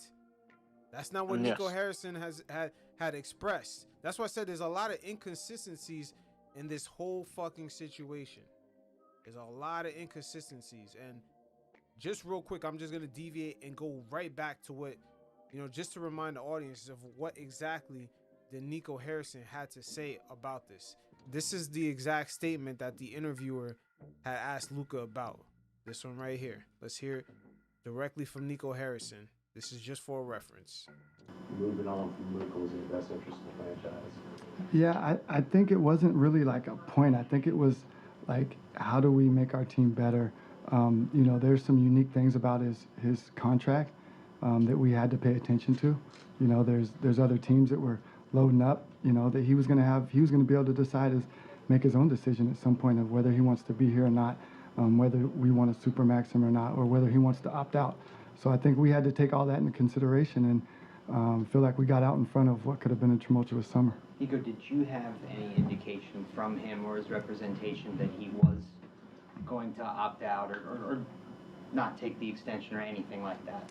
No, not at all. Not at all. Nothing verbally that would lead me to believe that. Why would the Supermax be a difficult decision on your end? Oh, no, it's not a matter of it being a difficult decision. It's a matter of, once you put that out there, they accept or they don't, and at that point you're on the clock. You see that right there? Tumultuous summer. Once you put the max contract out there, you're on the clock. There's a lot of inconsistent shit that he's saying. Luka just negated all that shit. He's like, what is he talking about? That's exactly what the interviewer just asked Luka. Well, I mean, what are your thoughts on that? This shit is real inconsistent, man. It's real fucking inconsistent. There's a lot of contradiction statements with the extension talks. Obviously, I think the whole idea of Luka Doncic is gonna be a free agent eventually, and we won't be a team ready. That's bullshit. Mm-hmm. If any good franchise, any good organization would have would have a plan B, plan C on how to keep their franchise player. You tell me Dallas Mavericks didn't? No, I think what it is obviously we talked about it previously about the Edelman family, but I'm not trying to get too much into ownership politics. But I think this Nico Harrison guy has shown really pretty much incompetency in how he kind of runs his organization, to be honest with you. This is pure incompetency. The statement is a cop-out. It's bullshit. It's a dishonest statement to the fans and to people who invest in Dallas Mavericks merchandise and buying the games and all this shit. Yep. I mean... Because you're telling me a 25-year-old, you have no way of pivoting to ensure he stays with you for another decade? Are you shitting me? And then also at the same time, what Nico's really saying that Luka was hesitant about signing his extension that would have gave him $70 million a year. Yeah, and bullshit. He left it up to them to possibly think about trading him, in which now he no longer qualifies for that extension, and he's going to lose $116 million. That doesn't make any sense. They're being shameless. They're very shameless about how they approach the game. This is one of the most shameless things you could do as a front office, man. Just be honest, just be honest or find another excuse. But I think trying to pen it on Luka and trying to get him to be kind of like the sacrificial lamb is whack. Because, bro, every players, like Tatum, Luka, they're gonna sign that contract. Mm-hmm. And also, Luka kind of got pressed, by LA media. And I've always told you, man, LA media is like New York media when it comes to, the criticism and just, the way they're kind of abrasive, man. They're gonna approach you and let you know what's what. But they asked Luka about his defense, and the question kind of caught Luka by surprise. Luka, David Pingalore, KTLA. Over the last couple of days, I talked about your conditioning, but maybe your lack of defense. What is your commitment to being a better defender? Yeah, I think this year I really stepped it up honestly, and it's just being more active, more vocal, and I think I did a step ahead this year, but I need to do more steps ahead. So that's what I'm planning on. You see that bullshit answer Luka kind of gave? Luka kind of danced around that. Yeah. He kind of danced around that. He was like, like he didn't really say much, but you should see his face, man. He looks shocked that they asked that question straight up. Like straight up. It's Like, the Lakers. He's in LA, the media, a bigger star. Now it's changing, you know? I told you, man, it's that Laker expectation. It's different, man. I know LA is all nice, but when it comes to basketball, that media is not too far away from the New York media, the way they treat the team. And it's, you know, they don't troll. They don't, of course, troll the Lakers, but they do ask the harsh questions. Just like when LeBron first arrived, they asked him, what is he going to do for LA? They didn't care about what he did in the past. So it's a major difference. You're with the new slate. Yeah. It's a major difference in this market. But let's see what else they had to say. Hey Rob, just obviously make a blockbuster move like this. What is your balance of thinking long term with 25-year-old, and then also just the short term, knowing that the deadline's coming up on Thursday? Just balancing the long term vision with the short term. We know that our roster has continued work to do to become complete. And just to be clear around the vision for our roster, we're going to build a roster that fits JJ Redick's philosophy. Now that right there is a good way to dance around that question. Because the real answer is we're going to build around Luka. But you heard what he said? Instead, we're going to build around JJ Redick's philosophy. Yeah. Without even saying what the fuck is his philosophy. This is hilarious, man. The way these guys dance around the question. But watch right here as Rob Pelinka is, you know, probably by accident gonna admit that you know, they're really building around Luka. He's somewhat gonna admit this right here, very subtly. His basketball philosophy, that's something that we believe in, that we support, that we want to lean into. So in terms of roster decisions, JJ and I collaborate extensively around that and fitting how he wants to play. We know we have a need for a big. The market for bigs right now, leading into the last 2 or 3 days of the trade deadline, is very dry. There's just not a lot available. So maybe we'll be able to do some stuff around the margins. I would say in terms of a big move for that position, it's probably more realistic that would be something that comes in the offseason. But Luka will be at the center of that as we build for the long term. We want to format a team that fits JJ's coaching style and his strengths and his needs to help us win a championship with the other people that are also on our team right now who are going to be a big part of that winning as well.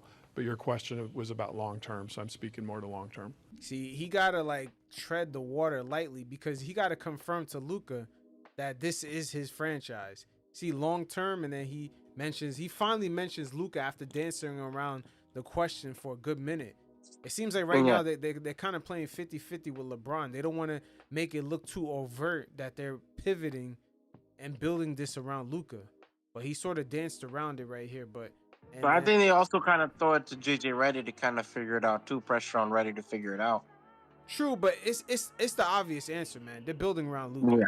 It's a diplomatic answer. Yes, it's very. But he danced around it. But he admitted it at the very end. He could have just said that in the beginning, but he admitted that at the very end. I mean, LeBron's 40, man. Like nobody expects you to build around LeBron. Let's just keep it a buck. But right now, the Lakers are making so much money with him being in the franchise. That's like the little nuanced dance that they're doing with LeBron right now. It's just like they're making a lot of money, but at the same time, it's not long term. It's like LeBron's 40. This shit ain't gonna work. It could break down at any moment. But again, Rob Pelinka was kind of asked about, you know, sort of like what's their plans for the future, and he mentions LeBron this time around. Let's check it out. Rob, good to see you.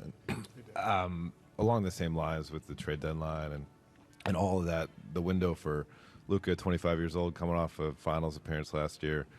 LeBron, 22nd season, 40 years old.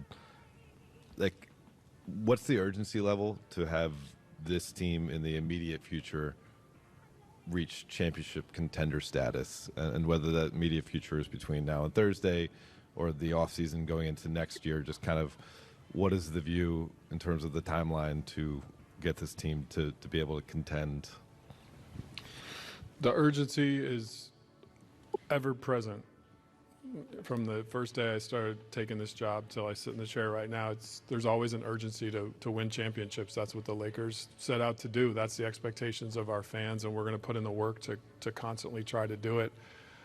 At the same time, you have to be realistic, and if there's not a championship big on the market right now, I can't wave a wand and create that opportunity.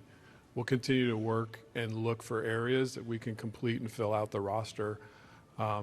But as we saw with this trade, it takes two teams. But we'll continue to build. Luka and I spent some time yesterday up in my office just talking about the players on our roster he's played with and kind of what he sees as sort of short-term and long-term needs. And I think we'll continue to have those basketball discussions and get this roster to a championship level. AKA, man, with LeBron, it's going to be a 1 to 2 year, kind of thing, man. They're not going to build a championship team in 2 years. No. They're definitely not. The media guy was trying to, kind of get around that. He's trying to see if they're going to quickly try to build something so LeBron can compete with them. But he's not going to be able to do it. Yeah, it seems impossible. Yeah, it's not really possible. Even with the guy they recently traded for, what's his name? Mark Williams. Yeah, that seems like a project. Right, it's a project, and it's a very questionable project in my opinion. Mm-hmm. Do you think the NBA is slowly moving the trade deadline to almost, they keep pushing it up and up, and this year it seems like, with the NFL kind of creeping up into their real estate with Christmas, do you think they did that on purpose to creep up on the NFL's real estate during their Super Bowl coverage? Because this is weeks like this is where the NBA gets swallowed up by everything Super Bowl. But this year it's like the opposite happened. They did the All-Star reveal and they did this, right? So clearly they're trying to dominate as much as media time as possible, because now you have McAfee, now you have this page. They're giving Shams the platform to really talk about basketball now. Yeah, but this is not by accident. No, the NBA trade by deadline design. up to Super Bowl week, Super Bowl media week. Because remember, there's an off week by the NFL. The Super Bowl is 2 weeks from the conference championship games. So the NFL was off last week, and then this week is their media week. But their media week, it happens to be when the NBA has their trade deadline. This is not an accident. This is not. Because everyone's talking Luka now. Everyone's talking Luka. Of course. Everyone. Bro, most people forgot that the Super Bowl was on Sunday. That's how lit the NBA was this week. Well, I think De'Aaron Fox is probably more talked about than. It's not even De'Aaron, just the Luka. The Luka thing alone. Luka itself, but I'm also talking even the outside, outside of Luka, they were pretty much talked about. Yeah, outside Luka, you're right. But obviously, Luka is the biggest star, so he's going to be talked about. Did you ever imagine that the NBA could take over the headlines in an NFL Super Bowl week? That's crazy. Nobody saw that coming. And it's because Adam. This is good for Adam Silver because the NBA has taken a lot of PR hits over the past few months. Low ratings, especially with the low ratings. Yep. Yeah, too much 3-point shooting, lack of competitiveness. And then this week kind of dispelled all that because look at all the interest. I think Christmas games should get a lot of love. The NBA beat the NFL in Christmas Day. Yeah, I wouldn't be shocked. I'm not talking ratings. I'm talking product as a product. It did, man. But look how this is good. This is a win for Silver this week because it shows you how in tune people are really with the league. It showed you how you can attract a casual base. I think the Super Bowl has Kendrick Lamar performing. You have to understand what's going on. The Super Bowl is the done data of it all. And this is their media week. They got Kendrick Lamar in a rap beef with Drake performing at the Super Bowl, and the NBA took over all that with media coverage. Nobody saw that coming. The NBA also took away like WWE's hype were coming off the Royal Rumble and WrestleMania. They're able to take away from a lot of sports entities hype. Mm-hmm. Like, you know what I mean? They took away all that stuff. But also it shows the NBA can really build a future league without their LeBron James and these golden gooses. Now you're getting a new golden goose that people are really crazy about. Because Luka, like, bro, I've had like casual, like people who don't watch basketball, like Exactly. That's when what you the know it fuck? Like, hits. That's yeah, when you like know it hits. one of my coworkers, she's like, I was listening to a podcast of like all girls podcast or TikTok. I don't know what she was watching, but she's like, oh, they explain it in girly terms, and this trade makes so much sense. I'm like, okay, yeah. So basketball is transcending where people are using like other leagues. Like my friend was like, this is like, oh, trading Mbappe for Neymar. And I'm like, yeah, that's a great example. And that's how people are contextualizing it. So the NBA has something to build on. I think obviously the Christmas games was a success, which is a plus for the NBA. And you look at this trade deadline with Luka kind of being the main topic. Because I'm not going to lie, like the fact we didn't even see Kevin Durant or Steph Curry moved. And the fact is, like, guys like Luka Doncic, obviously, Anthony Davis being a big talk, but along with kind of the other trades that went on. Just real quick, I wanted to go to your initial point when you brought up that Neymar, that casual fan from another sport. You see, this week, that's when the NFL does that. It grabs the casuals, the girls that normally listen to the girl podcast. Now this week they're doing Super Bowl, you know, Sunday fun day for their boyfriends. They're inviting people over. They don't even watch the game. This is this is the Super Bowl effect. Like the NFL has that much power that they're getting the casuals. Now the NBA in that same very week is getting those same casuals to talk about their product. That's how you know this trade has hit. It has hit the fucking stratosphere, man. It's gone. It's out of here. It's pop culture. This trade beat pop culture. Like I think even Beyonce's Grammys. I don't think it was talked as much as this trade. Oh yeah. Oh wow. It even swallowed up the Grammys. You're right. Yeah, it swallowed up WWE. You know, and this is like their marquee season, WrestleMania. It swallowed up the NFL with their Super Bowl, and it swallowed up the Grammys with Beyonce winning and Kendrick Lamar winning a shit ton of awards for this song. Yeah, bro, this is crazy, man. Like nobody saw this coming for the NBA. This was not even the talk a couple of weeks ago. All the talk was too much 3-point shooting. You had Adam Silver going through a press conference trying to defend the league. We're thinking about adding this rule, shortening the time for the quarters. All blah blah blah. You know, it's almost like the league was on the defense. They were on the defense, and in 1 week, this shit turned around. And I wouldn't be shocked if someone made a phone call and made this Luka trade happen. If a call from upstairs was like, "Yo, Luka got to go to LA. We got to make noise." Like this shit is really hitting. It's really hitting. Basketball is an individual sport, right? So if you're kind of like, if you're Adam Silver, you market individuals because. You know, me and my friend, we had this conversation a few weeks ago where he was talking about like, oh, the NBA should market teams. I'm like, bro, when you look at football, everyone has a different role. The offense and defense have their different role. In basketball, sure, like, you know, when we watch basketball, we know the different roles, whatever, right? But for a casual audience, the main goal is scoring. It's just what it is, right? So I'm like, bro, if you're NBA marketing, if you're basketball marketing, you're better off marketing individual players.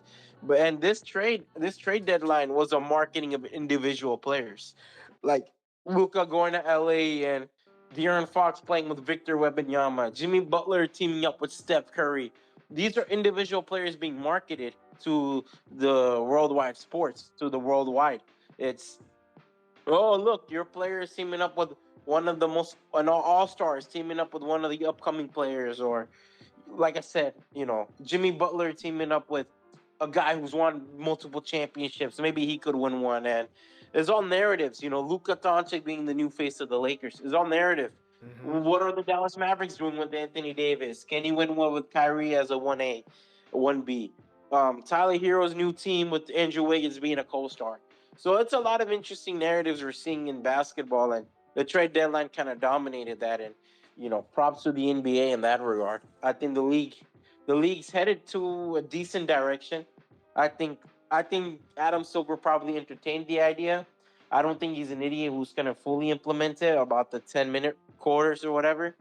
But the NBA, they're kind of like stuck in this middle ground, and I think this gives them a good direction, a good feel of where they could be in the where they could be in pop culture and their relevancy in sports. Because NBA is always going to be remaining relevant, but they're always going to look to compete with like MLB. Like the MLB the MLB has a resurgence. The NBA is always going to be up and down. It just all sports, everything, it's always going to be up and down. But you're always going to have that core supporters, Yeah. And you're always going to have people caring enough to like react to But big again, trades and big deals. you got to attract the casuals. You always, got to attract the always. casuals, man. I'm telling you, the week that the NFL has mastered that, they have mastered catching the casuals, that people who don't even understand football right now are having a Super Bowl party. They don't even understand football. They want to watch the commercials. They want to watch Kendrick Lamar perform. They want to watch whatever, right? Whatever gets them going. And I think that's what the NFL has done a good job on. And the NBA is kind of figuring out. Like, bro, let's be honest, it takes one major event for your sport to get mainstream, You look at MLB's resurgency. It was a Japanese player in LA Dodgers. He was able to make baseball mainstream again because it's like the idea of this guy could be greater than Babe Ruth. This guy could be the greatest baseball player of all time. Yeah. Now people want to watch him play for the Dodgers. It more national. Yeah, and baseball's more popular than ever now. And then you look at UFC, Khabib and McGregor. All these guys want to fucking kill each other. These guys despise each other. And they were able to market that to become mainstream.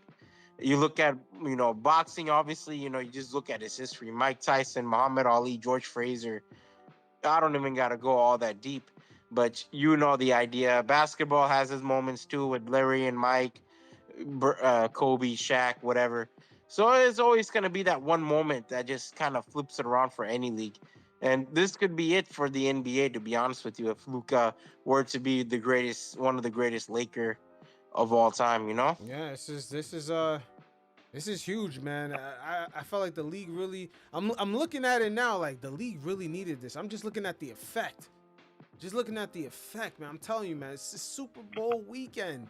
I mean, this is Super Bowl media week, and the NBA took it over. Had you told somebody this 2 weeks ago, they would tell you must have lost your mind. Yeah, like, bro, I think the day of the Super Bowl, people are gonna find. Obviously, the Super Bowl's gonna have crazy ratings, but no, the Super whole Bowl, of course, phenomenon, the day of. But the NFL never thought during their media week of the Super Bowl that the NBA would take over all the headlines. Like that's all the fans are talking about. Yeah, no, the sports world is crazy right now. I think even these broadcasters, right? They're all dedicating their time to break down trades. Yeah, but you know what? Right now, I'm telling you, there's a battle going on. Roger Goodell, he laid out his chess piece on Christmas. I'm telling you, Adam Silver, people didn't peep it. Adam Silver, because we never seen the trade deadline really, like this before the All-Star. It's been steadily happening the past few years, but now it's not a coincidence. The trade deadline is Thursday, right before the Super Bowl. That was a checkmate back. We're looking at a lot of content being available. That's just what it is, especially in sports world. Yeah, but hold on, but you're not peeping the real estate. Like the NFL, yeah, of course. The NFL over the summer, they've slowly, they slowly crept up to the NBA's real estate of free agency. The NFL has crept up on that. And I'm telling you, these two leagues are battling right now. And now the NFL crept up on the NBA Christmas. So it's like, the NBA is sort of fighting back. Okay, trade deadline Thursday, right before the Super Bowl. Yeah. That's tough. Oh, yeah, 100%. That's tough for the NFL to kind of fight that. It's like, whoa, the NFL knows the NBA is young and the NBA is on social media. That's almost like the California fires, man. All that dry wood laying around, it's a matter of time. One of those things catch on fire, the whole shit cooked. Like that's NBA news on social media. Once it catches fire, it's going viral. And like I said, the previous week you just had your All-Star release. So the NBA within that 2 weeks took full on advantage of the news cycle, whether it's All-Star announcement or it's this trade deadline announcements. Yeah, man. Whew. They milked it out, and that's just how it's gonna be from now on. I think every sport's gonna try to milk out their moment to top each other. They're all in competition with each other. Yeah, it's been like this for a couple years now. It's good for the fans too. Like I said, bro, baseball has found a resurgency because of this like Japanese player, right? And then hopefully we see. I think we're gonna see in the NBA real soon. I think the ratings thing is an over exaggeration. It's a transition, but transitions. It is a It transition, happens but pretty but smoothly. the league is still currently transition. Look at the NBA draft now. It's 2 days. It's 2 Yeah. days now. Like they're slowly. The NBA low key has been building different real estates. One real estate is the draft now being 2 days. Another real estate, I'm not sure if you've been noticing, is the Vegas Summer League. You could tell they're pumping money into that. They're trying to make it a bigger event. Vegas Summer League now seems like its own event. Yeah, It's like because a in the thing. summertime you also got Ice Cube's league trying to take in ratings too. No. It has nothing to do with that. I think it's really, we're talking about the Titans here. The NFL and the NBA have been encroaching on each other's real estate, and it hasn't been more apparent than this year. Christmas and the trade deadline being right before the Super Bowl. It's very apparent. This is not done by accident. None of this is done by accident. I think there was a time period where this was sort of like a little dance between both leagues, a little understanding. They didn't overtly say it. Okay, NBA, we're not gonna, be in your Christmas, even though we're the #1 sports product. And then the NBA kind of stayed away from certain NFL dates, from the combine to the draft. But now it seems like things have gotten muddied. Things have gotten fucking muddied, man. And both these leagues are encroaching on each other's real estate. That's a real thing. That is a real fucking thing. I'm telling you, man, this is shocking, man. They're probably gonna do, like, I want to say they're gonna do a doc on like what went down this week, but this is crazy, bro. This is legendary. You got Kendrick Lamar. You got Kendrick Lamar in the Super Bowl and a crazy rap beef. You got the Grammys, Super Bowl weekend, a great rematch between Eagles and the Chiefs. I can understand if two shitty teams were in the Super Bowl that no one knew. But you got Patrick Mahomes getting a rematch against the Eagles. The Eagles want their get back. And the NBA still took over all that shit. And like I said, you got WWE happening an hour before. Yeah. So they're trying to be the narrative dominated, like kind of like it's our night as a, WWE, they looked at it like, oh, the NFL is gone. And so like we'll be the talked about thing in town, which they were for like 30 minutes until the Luka thing went. And like nobody cared about WWE and their Royal Rumble anymore. Yeah. So all entertainment had to take a back step, whether you're WWE, Grammys, NFL, they all had to take a back step into like, oh shit, like Luka's here, like even like Beyonce, the biggest pop star who people cried about like not getting a Grammy, not want a Grammy, and people talked about it for 30 minutes and went back to Luka. Andrew Wiggins to Miami Heat. Pat Riley kind of got brought in another All-Star under 30 years old, hoping to really build that team around Tyler Hero. Bringing in Andrew Wiggins, I like it personally. I think Wiggins is a good 3-and-D player. He can be a solid second or third option at times. And the Miami Heat are a deep team, and they're looking they made a good pivot, in my opinion. They have, they have Kel'el, Ware, Duncan Robinson. He's killing it. Yeah, Tyler Hero, Bam. They still have pieces on this team. They're gonna be competitive. They're not gonna be like They're not a bum team. And they're Jaime not a bum Hopkins, team. Haywood, Highsmith, they have guys who are just dogs. They're good players. I think adding a Wiggins really brings value to them, along with Kyle Anderson. So I like this team. I'm not gonna lie, Nikola Jovic. I like this team a lot. The Miami Heat make correct pivots. It's not that bad. Yeah, I like it. I like it for Wiggins. This is good for Wiggins because I feel like Pat Riley could make him. I mean, I shouldn't say Pat Riley. Let me give Eric Spoelstra his credit. Eric Spoelstra is gonna make him to a good player. He's gonna revive Wiggins. I have faith in that.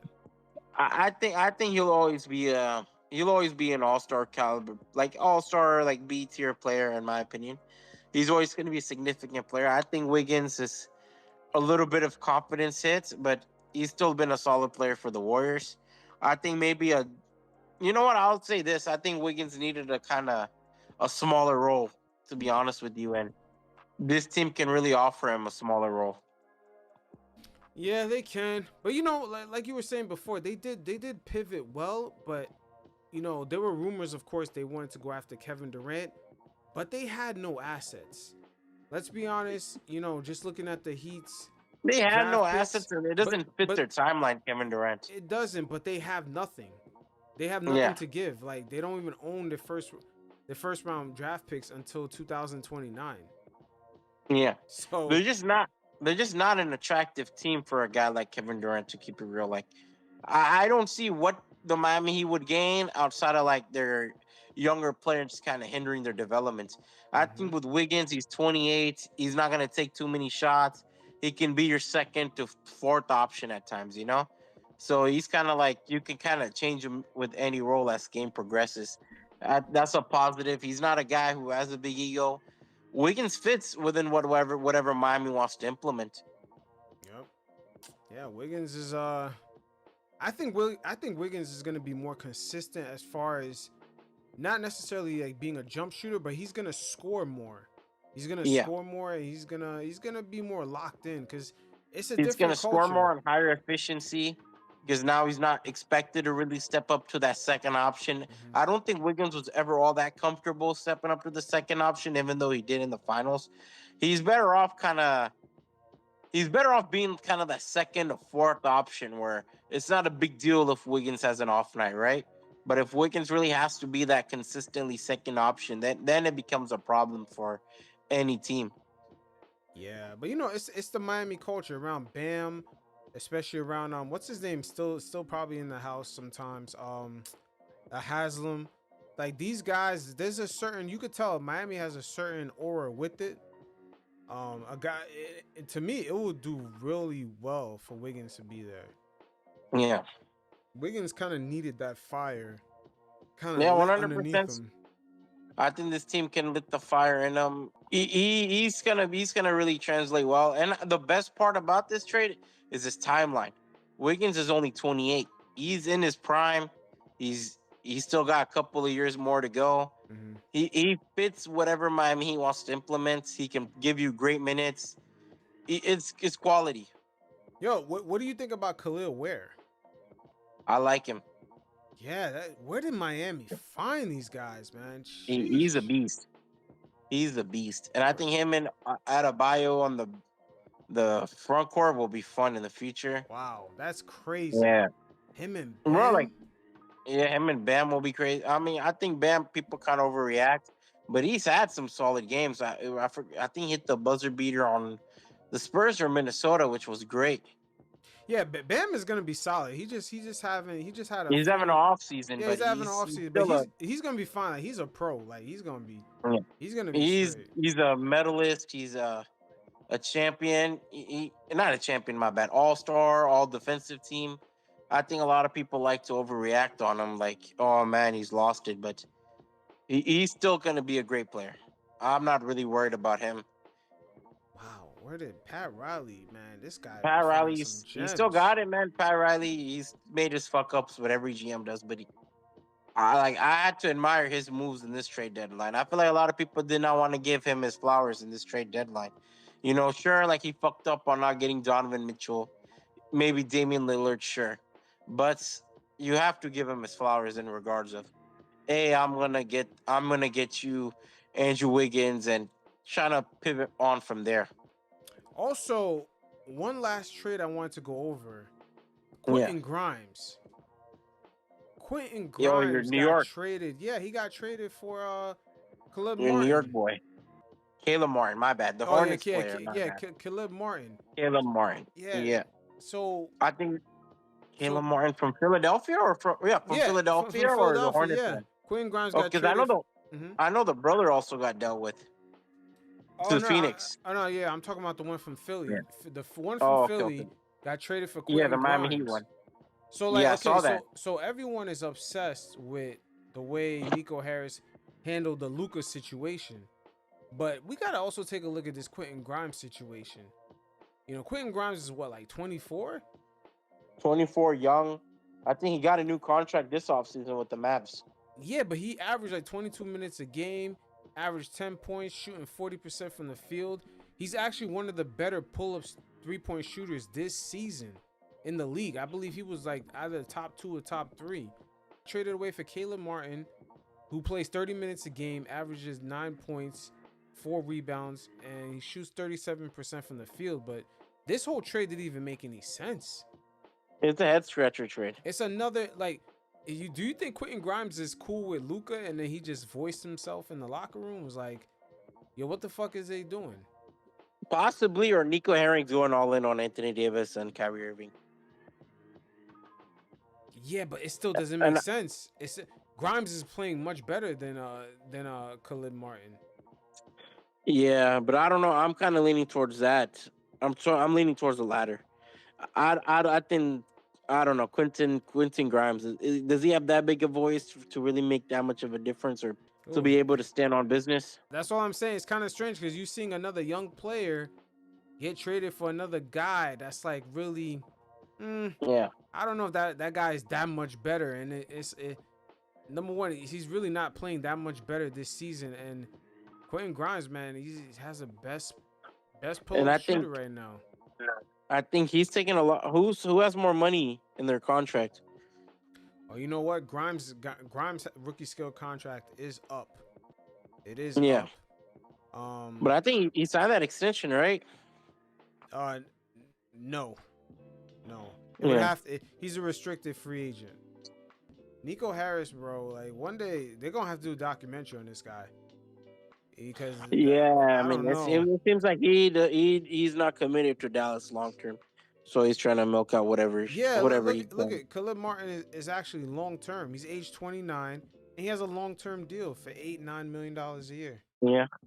So I guess Daryl Morey is another incompetent GM, so he was able to bail him out as a favor, I guess. Yeah. Like that's the best way to put it, man. I saw that trade. It didn't really move me all that much, you know. Grimes seems like a solid role player, but for whatever reason can't really figure it out in the NBA, as in terms of like having a consistent team. So yeah, but he hasn't been playing bad. He averages double digits. No, I know. I'm not. He's a good player.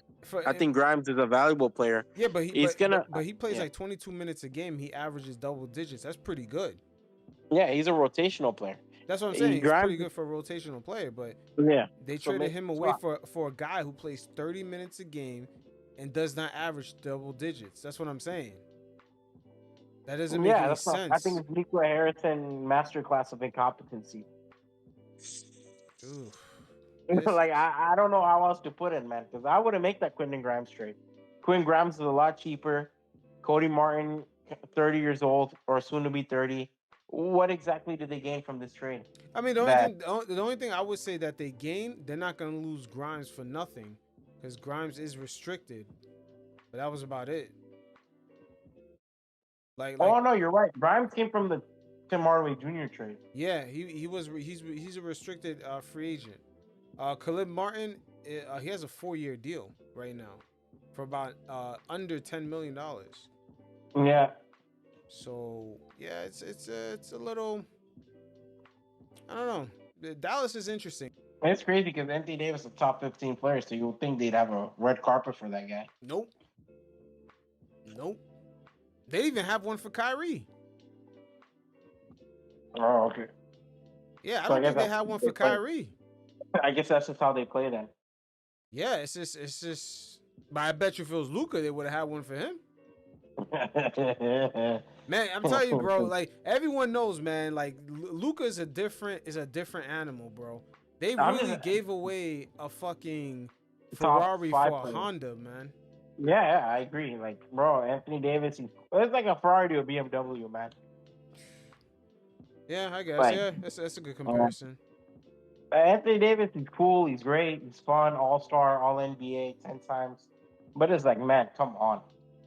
But yeah, this is good, man. This is good for the deadline. It's been a wild ride, I should say. Samir, I appreciate you. Definitely check out Beyond the Buzzer. Substack and a link in the description below. It's a lot to cover here, man. This deadline has been crazy, but there's a lot of inner nuances going on around the league. And yeah, you got anything else to add? Oh yeah, subscribe to Orange Cookies, man. All right, appreciate you, man. Appreciate you for sure. All right, man. We'll link All up right, take again. care, man. Peace.